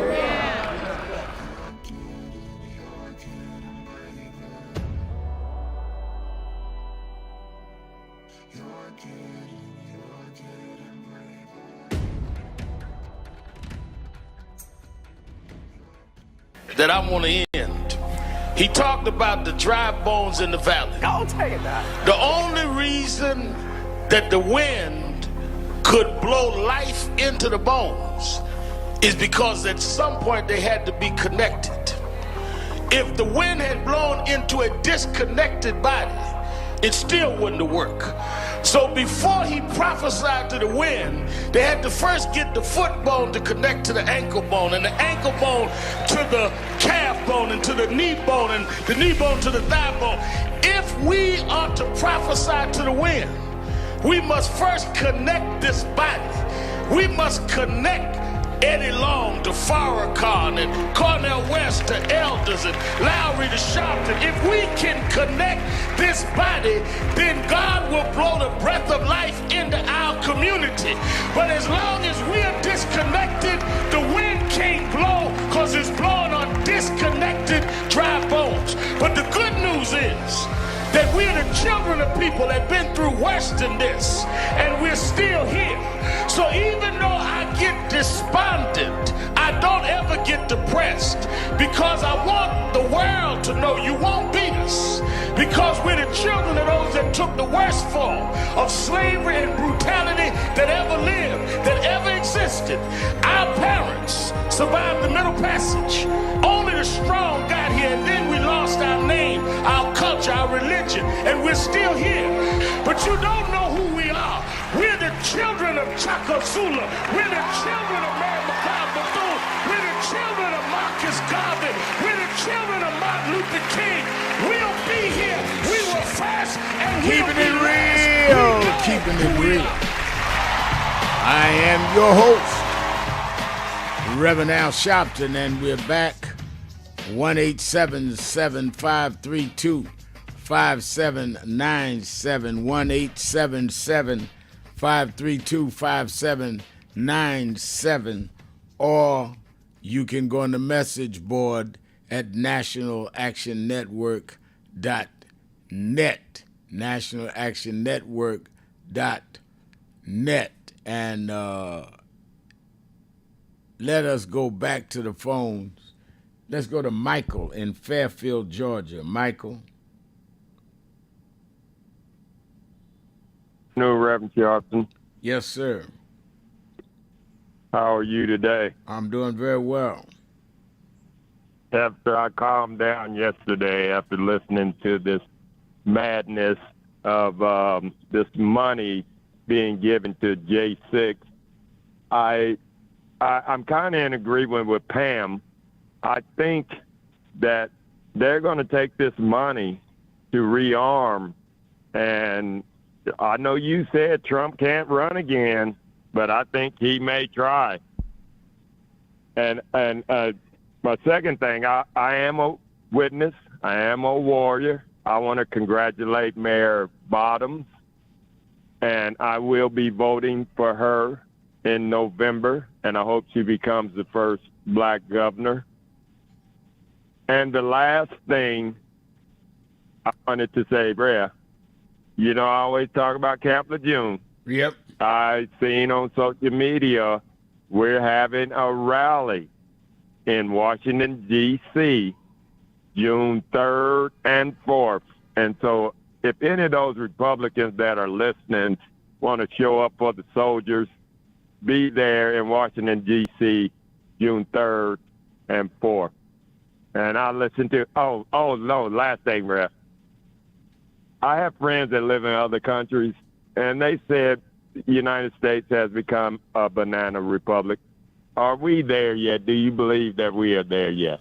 If we're not there, we are on the arrivals bulletin board because it is getting crazy out here. Oh, my God. Yeah, it's terrible. Thank you for your call, though. Let me go to Paulette in California. Paulette.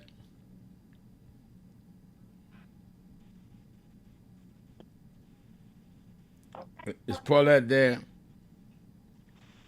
This is Paulette, Reverend. How are you? I'm doing very well. How are you? Thank you for taking my call.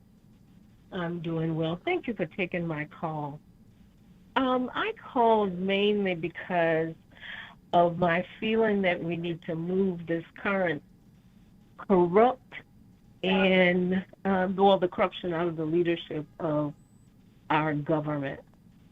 And we need to gather as many people as possible to share and to hear the message of strengthening our democracy, naming and identifying the corruption.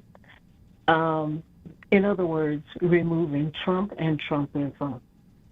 And I thought of something that the Reverend Jesse Jackson did in the 80s.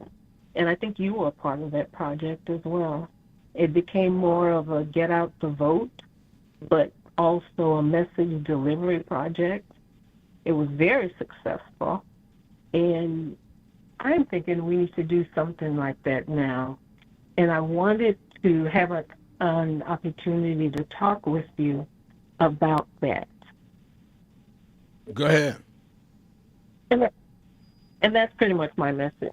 I think that your message is sound and is necessary. Yes, we must. That's part of what we're going to mobilize with our using our brigades and the march on August 28th. You've got to mobilize people. You've got to first mobilize and organize people and then get them out to vote. And that's going to put people on the ground. But you got to excite people to do that. Let's go to Douglas in Washington, D.C.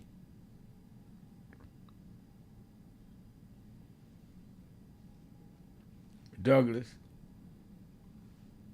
I don't think they're there. All right, let me go to Yusef in Hawaii. Yusef, you're keeping it real with Al Sharpton.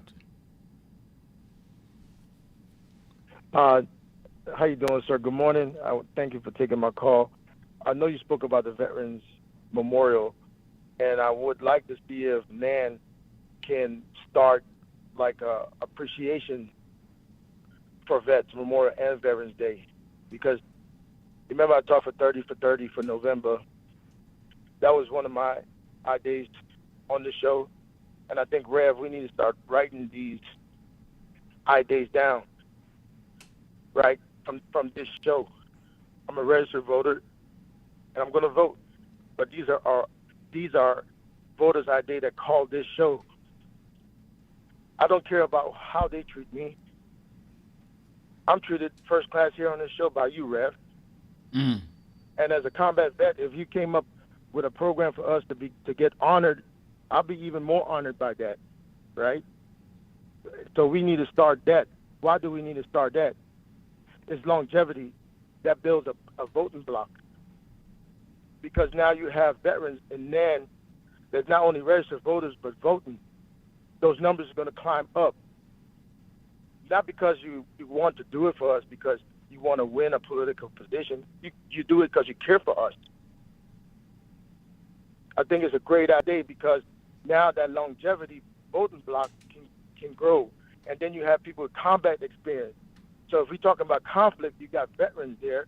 You got voters that can put out a sound advice on dropping bombs and guns and bullets does not make sense because you can't compete business-wise. You can't use bombs and bullets because you're not smart enough to compete business-wise. And because you can't compete business-wise, people retaliate to bullets, guns, and all of that, sir. I want to say something today, sir. If you're young, body able, you never got a physical, go talk to a recruiter today and try to join service and serve with a passion. Serving the military doesn't come with bullets, bombs, and guns. I know that's what people want to think, right? But you can actually go and be of service if you're young, right? The reason why I'm saying this, 2 teams committed that act over there, right? Where those 2 teams could have been motivated to join the military or something, do something positive with their life. But those 2 teams not only committed that act, but they were wearing body armor. Mm-hmm. Body armor is a red light. I hope politicians are listening. I've never wore a tactical vest. Even when I was in the military, it was never a happy moment. Tactical vests or any type of body armor should be a red flag. You should not be able to buy that unless you're law enforcement, private security, or work in some kind of law enforcement work. Any type of tactical gear should be a red light. Those things should not be used. I also want to say, Rev, on this hip-hop, on the podcast, they're talking about the hip-hop, right? On how hip-hop influenced the culture. I want to break it down real quick for people. When I was in the streets trying to figure out what I'm going to do in my life when I get out of high school, it was guys like Jay-Z, Nas, Talib Kweli, Mos Def, Redman, Method Man, LL Cool J, Rakim, all those guys, the Locks, Cypress Hills, all those guys were our HBCU mentors. That's who mentored us. That's who gave us the message that the street life is not worth it. We also have other HBCU mentors like yourself, Rev. You mentor us through this radio. You are our HBCUs on the streets, the cats in the ghetto and the hood. Mr. Farrakhan is our HBCU representative on the streets. Dr. Umar, the guy on this Facebook thing, he's our HBCU for the streets. There's a divide when it comes to the voting block. The HBCU, I'm not hating on people getting educated, but we can't forget about the young men and the young women on the streets. If HBCUs are given everything, the best coaches, the best teachers, who do we have? Pookie and Ray Ray. Yeah. I grew up with Pookie and Ray Ray. We joined the military together. I know Obama going to get a little heat on this, but Obama needs to change that strategy that he also needs to help Ray Ray and Pookie too. That's right. That's right. Because we ain't got no HBCUs coming to the street. We ain't got that coming to the streets. You see what I'm saying? And we trying to do the best with our lives growing up in a distressed neighborhood. Mm. And we join the military and do something with our lives. So today's message to young people right now, if you have a passion to serve, You remember I tell you about the undertaker, the people who bury the dead. Business is booming. You can actually join the military and go get some funeral experience, because it seems like these people with a lot of education and leadership are creating war, and lots of people are dying. All right. Thank you for your call. I think you really made some great points. Really made some great points. Thank you, Yusef. Let's take a break. Yes, Be sir. right back. Yes, sir. Be right back.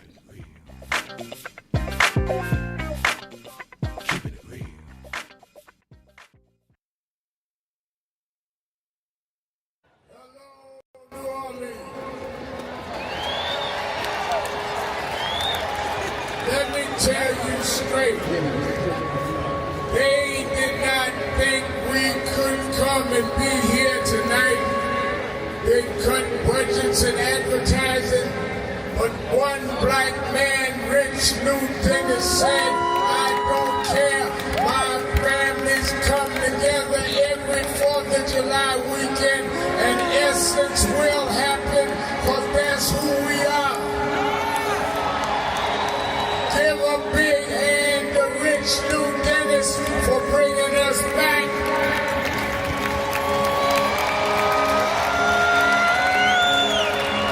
Why do we come? Because the essence of who we are is essential to what made this nation. We built this nation. We made this nation. We created the essential dollars that this nation lives off of. We don't care what bill they pass. We will not back up. We will not back down. We will not give in. We will not be chased out. We don't care who's in the White House. We will organize our house by house.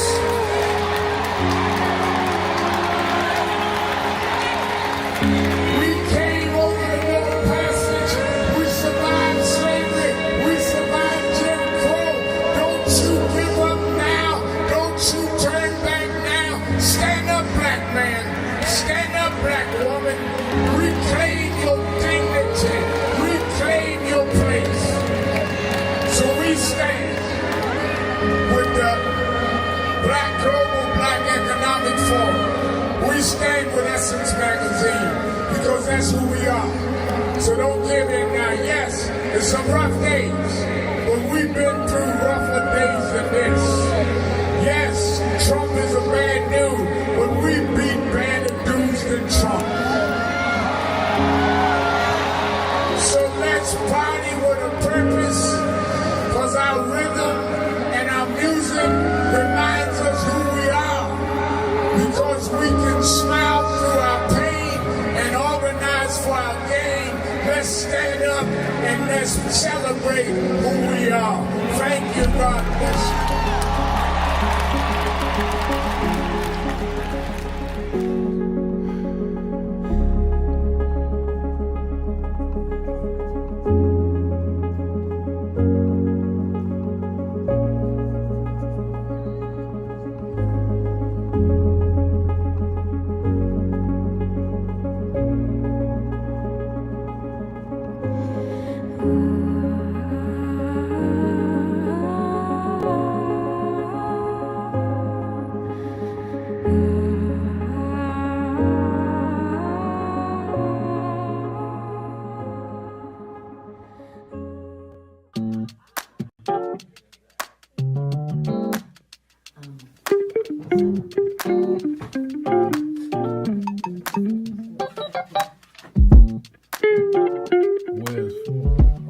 I see I'm in today's New York Times word puzzle, and they're asking what is Al Sharpton's title for short. It's Rev. I didn't know everybody knew that. But the people in the New York Times, they should call me Rev. They should call me Reverend. No.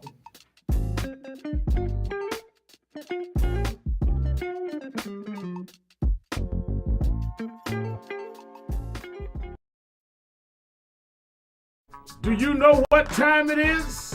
It's Al Sharpton time. It's time to put aside all pretenses, deception, denial, or fronting. The time has come to keep it real on Keeping It Real with Reverend Al Sharpton. You need to keep it real with Reverend Al Sharpton right here on Uber TV. Reverend Al Sharpton, and we're back.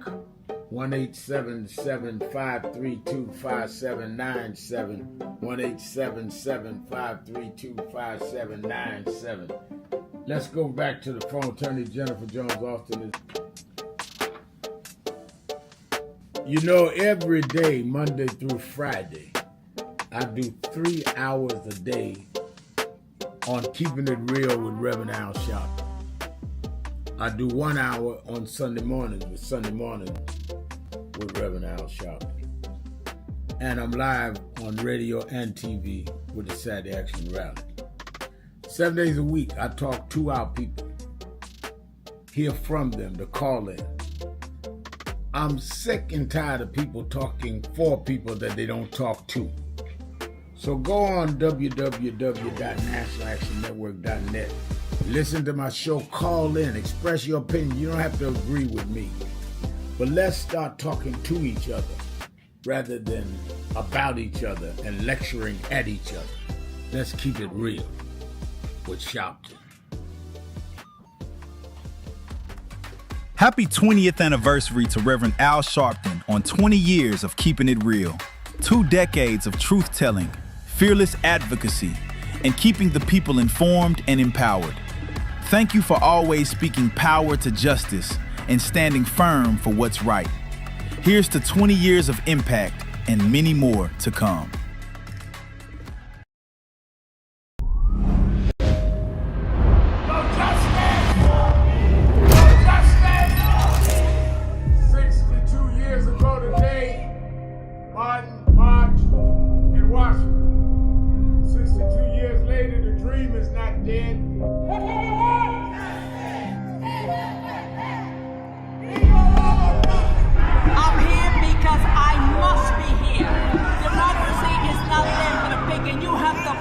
Democracy, that's what it is. What Trump will erase, we will replace. Is the dreamers in many cases have reversed and tried to turn it into a nightmare. We come to Wall Street rather than Washington this year to let them know you can try to turn back the clock, but you can't turn back time. We gonna keep the dream alive on Wall Street.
Look at Iran. Look at what's going on in Minnesota. Look on.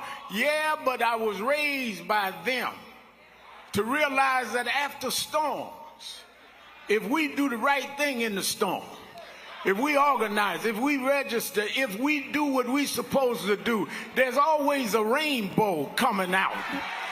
The rainbow don't show until the storm is over. The rainbow gonna come out in November. The rainbow gonna come out in 28. We gonna fix these tricks in 26 and march through the gates in 28. We didn't come this far to turn around now. We won't go back. We won't go back. We won't go back.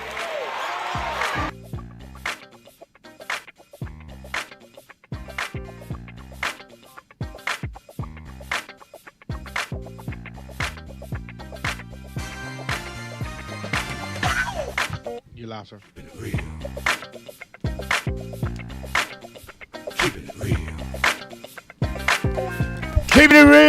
Keeping it real. Let's go right back to the phone.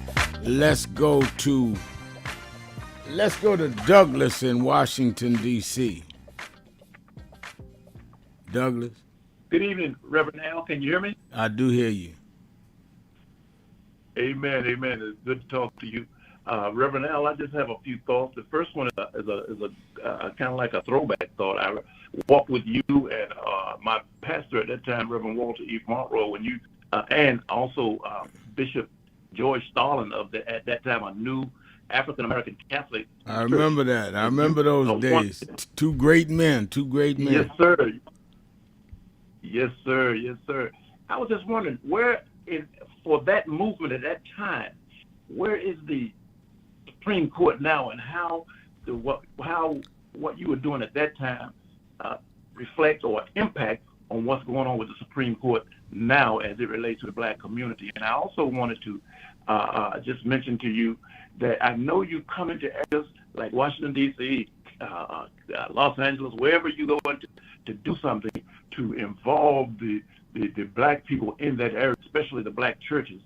And I was going to propose to you that there's a level below the established black churches that might need to be or could be tapped. Because I'm involved with them, they're telephonic line ministries that have prayer meetings and preaching sessions online from morning to night, 1 hour a day, most of them. And they can reach people that perhaps are not being seen. And my thought is to call it the mustard seed ministry on demand, because through that ministry, you might be able to have an untapped source of black people who are just waiting to be led into a greater movement that you're doing to just reestablish the civil rights movement and reinvigorate it. So that and your thoughts on that original Supreme Court movement as it relates to today is something that I wanted to talk to you about and see if you... No, I think that both of them are very thoughtful points. I think that with the Supreme Court, where we got caught is that we were unable to get Barack Obama's nominee for the court through. They stalled, and didn't put Garland on the court, then won the election in 2017, and starting 2018, Trump stacked the court. So it showed us the importance of the vote, because the president nominates the justices, the Congress confirms them, and we did not do that. So I think you're absolutely right. And I think that this whole thing of dealing with, other than the top tier churches, as you say, as we organize, dealing with the kind of infrastructure you're talking about on the ground is absolutely what we want. And I'd love to work with you on it, because let me tell you something. It was the people on the ground that drove the civil rights movement. Dr. King and SCLC was the umbrella, but it was SNCC and it was the Mississippi Freedom, but all of them that were doing the groundwork. Yeah. And we need to have both. It's not one or the other. It's both and. Otherwise, it's not going to work. That's right. Well, all right, Reverend. I am. Let me just get Douglas's numbers for me and give them to me so we can be in touch. I really want to know about the group he's talking about and how we work together. I like that. Thank you very much. Let me go to the sage from the South, Brother Jihad. Brother Jihad, you're keeping it real with Al Sharpton. Yes, sir. How are we doing today, Reverend Al? I'm doing good. Good. I wanted to do two things, but I wanted to respond to the brother that talked about the leadership. But I want to take him back. We had this discussion in a group that we do every Monday in Atlanta, and we were talking to young people, and we basically asked the young people to just be honest with yourself. Is there anyone in this room that could tell me that no one told you the right thing to do? Let's be honest. You know what I'm saying? we can hear when they're 15, 16, 20 about all the stuff and the direction, etc. But if they're honest, and I use myself as an example, if I was honest, I had a mother, a father, a grandfather, a teacher, a grandmother, a friend, a neighbor. All these people told me what not to do. And all of them told me good things to do. So I want them to be honest, because we have to accept the fact that we made the decision. Right. We made a decision to either follow the good advice or to follow bad advice. And you don't need an Omar Johnson. You don't need leadership for all of that, because your basic nature, your basic growing up shows you and teach you that. Even Reverend Al, when I was going to do something wrong, I looked around to see was anybody looking. Isn't that my body, my God spirit talking to me? That's right. When nobody else is there. You know what I'm saying? Anytime you're going to do some wrong, you measure it. You're looking around. Your body starts to move. Your heart starts to move real fast. All of that stuff happens until you disregard it for a long period of times, and then you become devil. And then you become cold-hearted. Then you become callous. But within the human nature itself, if we're honest and we want to put the burden back on the young people and put the burden back on us, that people, even as old as I am, people tell me the right thing to do. And there's some who want to entice me to the bad thing. And then I have to decide which one do I follow. That way I put the onus back on me. Mm-hmm. You know what I mean? And not put it on, I didn't get proper leadership, or I didn't get this, or I didn't get that. Because the Creator put it within our nature that our body responds a certain way when we decide to do something wrong. And I'll end with this, Reverend, because this is what I really called we said a banana republic. Reverend, I'm afraid we're already there. This guy, who has a reputation for cheating in real estate and cheating on his taxes, he already has this reputation, his whole family. Then he puts his personal lawyer in charge of the Justice Department. And part of their strategy in this new administration is to sue for everything. Sue everybody. I don't care what you're suing. So he puts this process in place where they can sue the IRS, then puts his man in charge, and then say that I'm going to order that none of my family could ever be persecuted for tax problems. And what do we get from the mass public? Not a common sense. We should be in an uproar. Right. We should be in an uproar. Well, this should be an uproar. And that's why I say we're in a banana republic, because there's no uproar. They have systematically silenced our critique. And hold 1 minute. I want you to finish this. Hold 1 minute. We'll be right back. Keeping it real. Shopton. Be right back.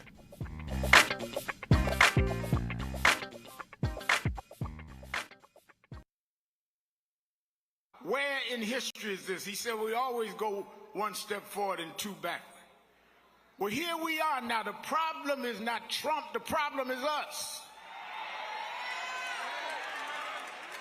We are allowing ourselves to be lowered and our children to feel inferior because you don't have an I am somebody person. You got our artists calling our women bees. Our others calling us niggas. What happened to us? What happened to black and proud? What happened? I'm gonna vote. What happened? Ain't gonna let nobody turn me around. What happened to us? So who is Al Sharpton anyway? Who is this 33-year-old preacher without a church? A number of black New Yorkers as well.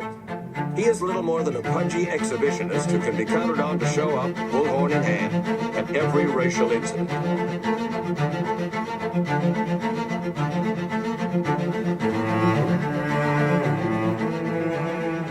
I often quote Mark Twain saying, the two most important moments in life is the moment you are born and the moment you find out why you were born.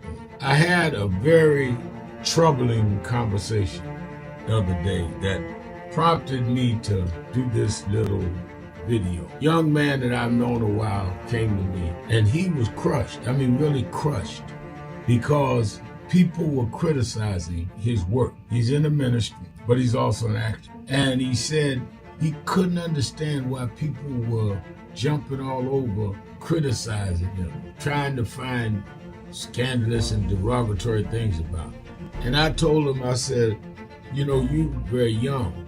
You don't know the road I've traveled.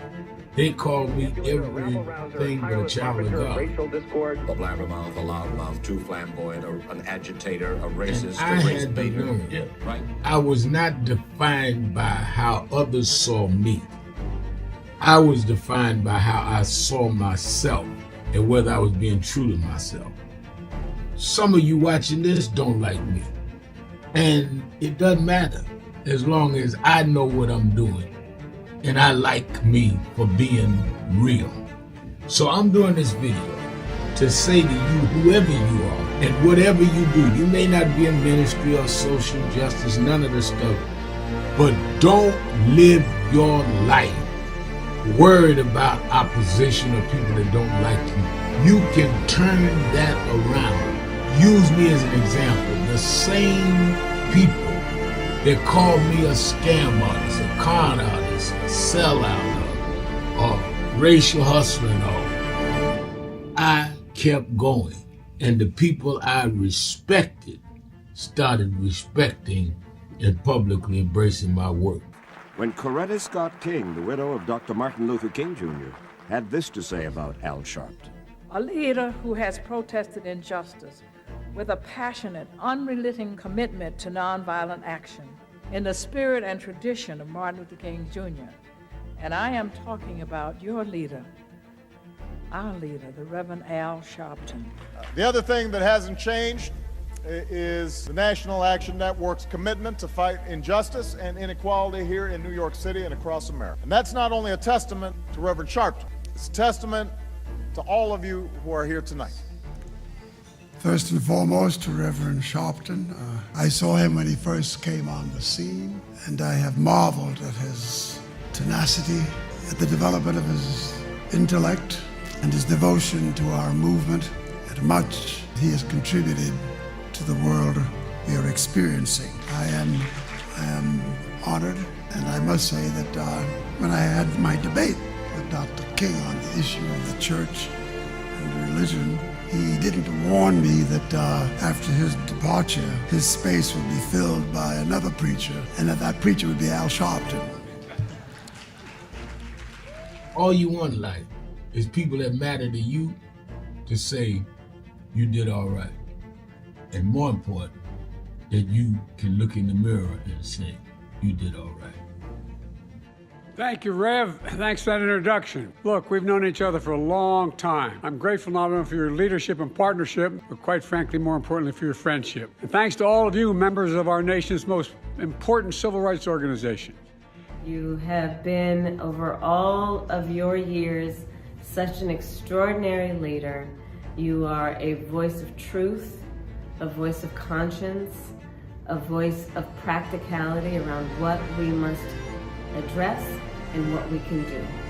And I thank you so much for your friendship. I remember that most of the youth around Al's age, he was about 12, wanted to be like Connie Hawkins, a great basketball player, legend, or Earl the Pearl, or Clyde Frazier. Al wanted to be like Adam Powell, a powerful preacher with a social justice gospel. He was very close to, at that time, to Reverend William Augustus Jones, powerful preacher and social justice advocate, and Reverend Gardner Taylor State right down the street, and Bishop Washington, whose church he came from, and Reverend Sandy Ray. He wanted to be like these giant preachers. He wanted them to have the edge, however, of the King's social justice dimension. He wanted to be like them, now he's one of them. Perhaps taller than most of them because of the risks he has taken and the reward God has given him with his gift. I remember so well that I first escorted him to jail. He was around 13 years old. With the jail fighting the ANP. He was in the lineage of our struggle. He grew up in it. We didn't just see him on TV one night. He didn't happen. He came bottom up, not top down.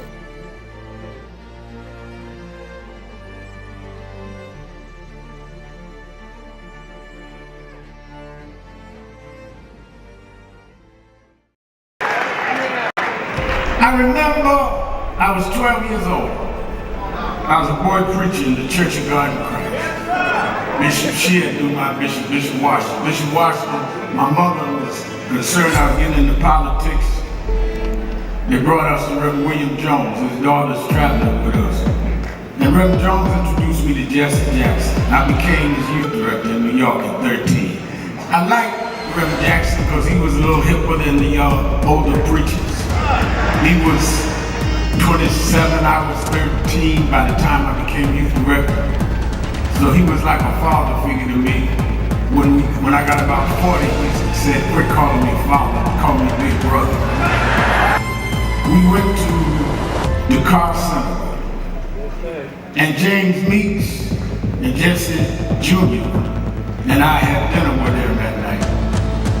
And that's where he said to us, Al, Meeks, Jesse Jr., y'all Keeping it real. I'm your host, Reverend Al Sharpton. Keeping it real. Let's go right back to Jihad in Atlanta, Georgia. Jihad. Yes, sir. Reverend Al, you remember the conversation on the bus with Trump and the young guy, and he said that they allow him to do it, right? Which is what he was saying, that since for some reason the people allowed him, and then he did it, but he wouldn't be held responsible for it. Mm-hmm. Mm-hmm. And this is when he said, well, if I can shoot somebody, you're not going to shoot nobody. But what he's letting them know that once I get in this position I'm in, I'm going to do what I do, and they won't do anything about it. That's what he said. And what we see now is one thing after another, and they have an agenda. They'll continue the agenda until we stop one thing. We have to stop something. Other than that, he's going to keep going and going and going, and they've numbed, for the most part, the majority of the society, the ones that they don't have in fear. They've numbed us. Like I think I heard you say something about flooding the zone. Right. They kind of like numbed us. You know what I mean?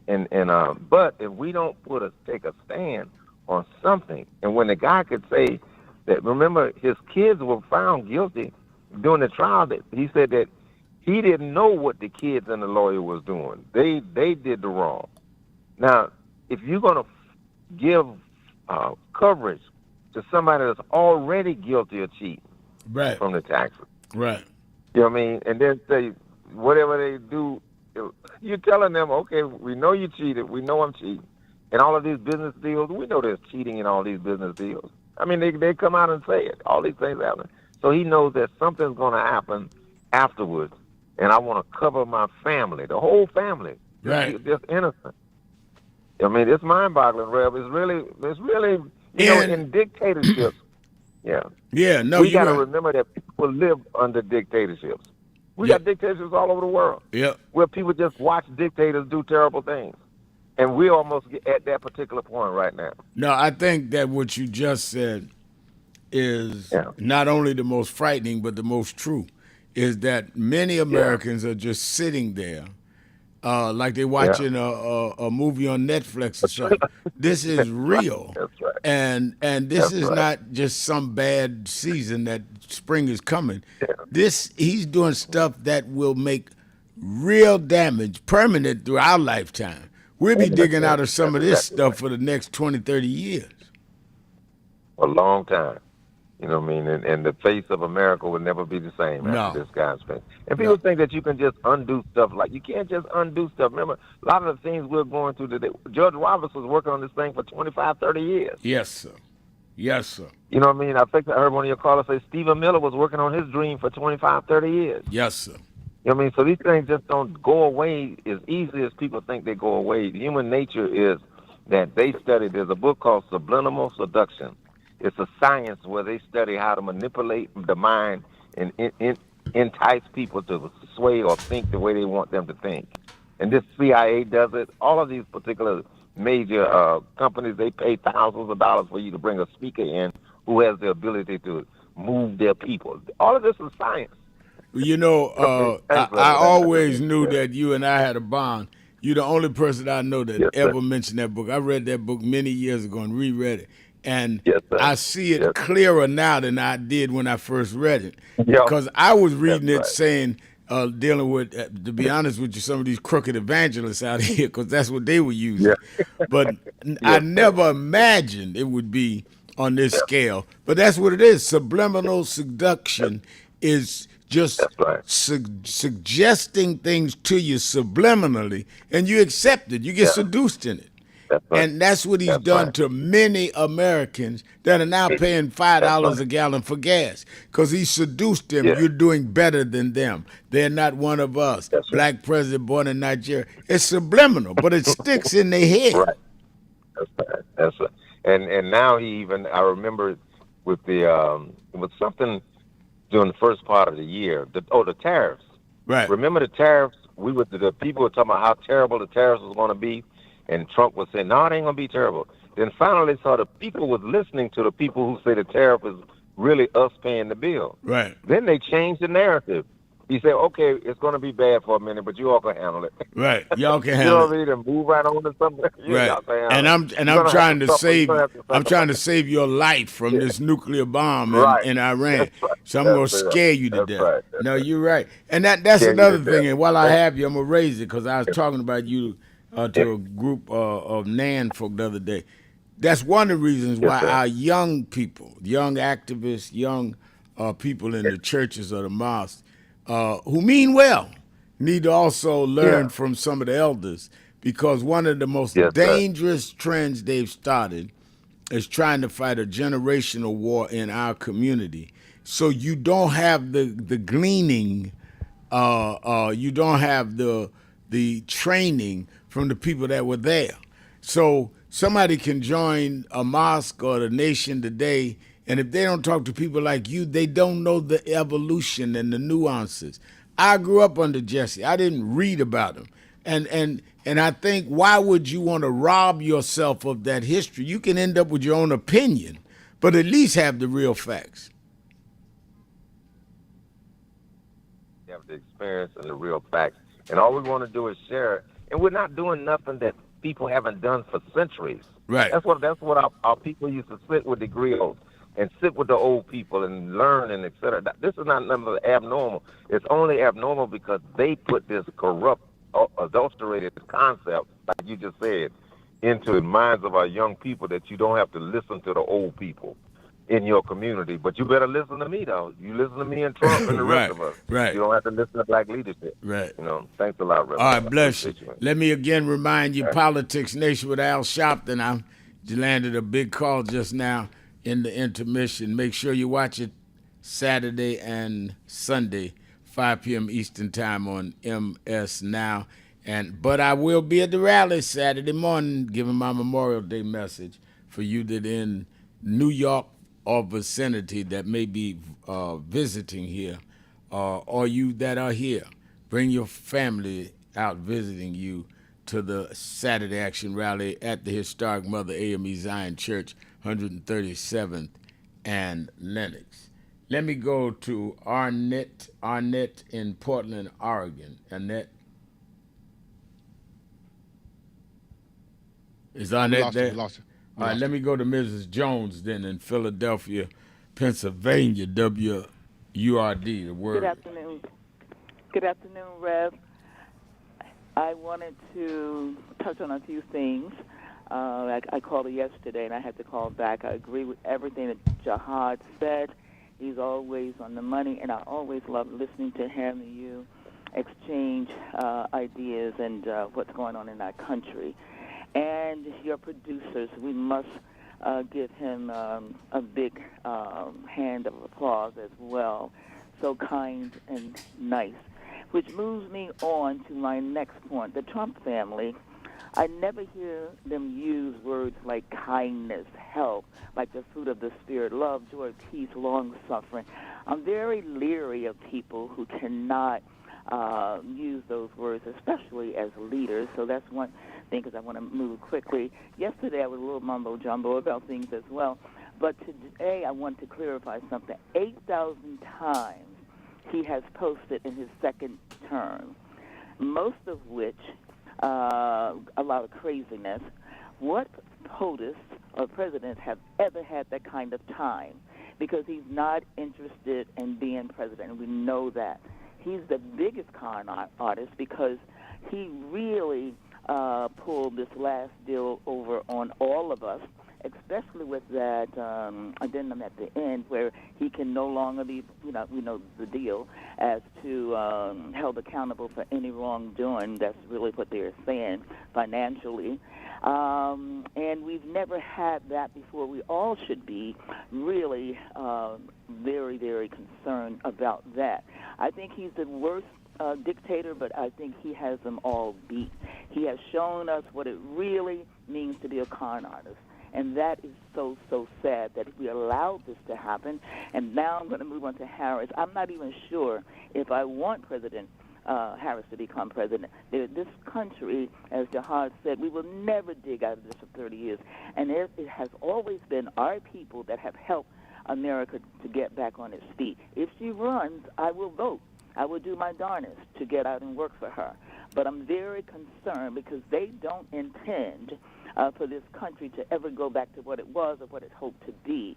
And your call from Texas fired me up as well. But we cannot listen to you without being fired up. If we are listening to you and not fired up, I hate to say the word, we are dead. Because it's so important today that we really listen to your show every week and the weekend as well. And last but not least, hopefully, but I do have some other things here, Massey did not lose. He was another sacrificial lamb. He lost politically, but he did not lose character-wise. Yeah, I agree. He did not lose, he did not lose, and we need to focus on that. And the drug deal that he made with as to the lowering the drug costs, we need health care before we can even get drugs prescribed to us.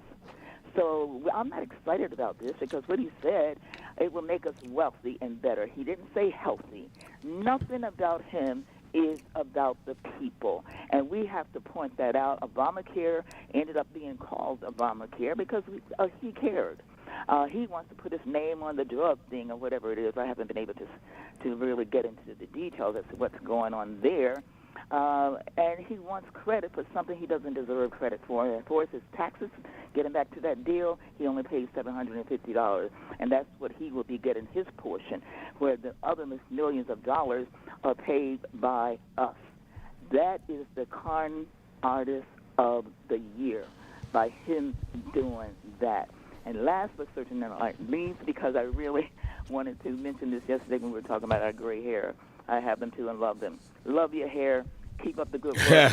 One more thing. Yeah, voted the Supreme Court. They did it again because they were on his side. They wouldn't let Jack Smith bring his cases before the election was decided. They stepped in, did that immunity, as well as just held these cases from going forth. We must do something about that Supreme Court. They're not on our side. They're on his side. Last 202-456-1111. That's the White House number. Please call. I've called a couple of times already.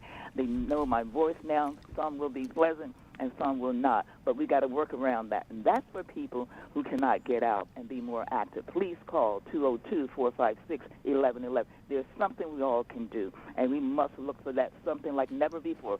Again, our prayers for Harris if she decides to run. I will support her, but this is a big mess. Right before the 250th anniversary, it makes it null and void as far as I'm concerned, removing our voting rights. And last but not least, again, we really have to vote for ourselves. My vote is my vote. Your vote is your vote. That's right. So vote. Thank you. All right, thank you. God bless you. And we right at the time of the music. You that were on hold, I'm going to have to do you tomorrow. I will be here tomorrow. It's policy day. Call me early and often. Let me thank all of you that called in, you that listened in, you that wrote on the message board, and you that wrote on the message board that we didn't get to read out loud, but I'll read them all, and you that called in and couldn't get through, but hung in there anyhow.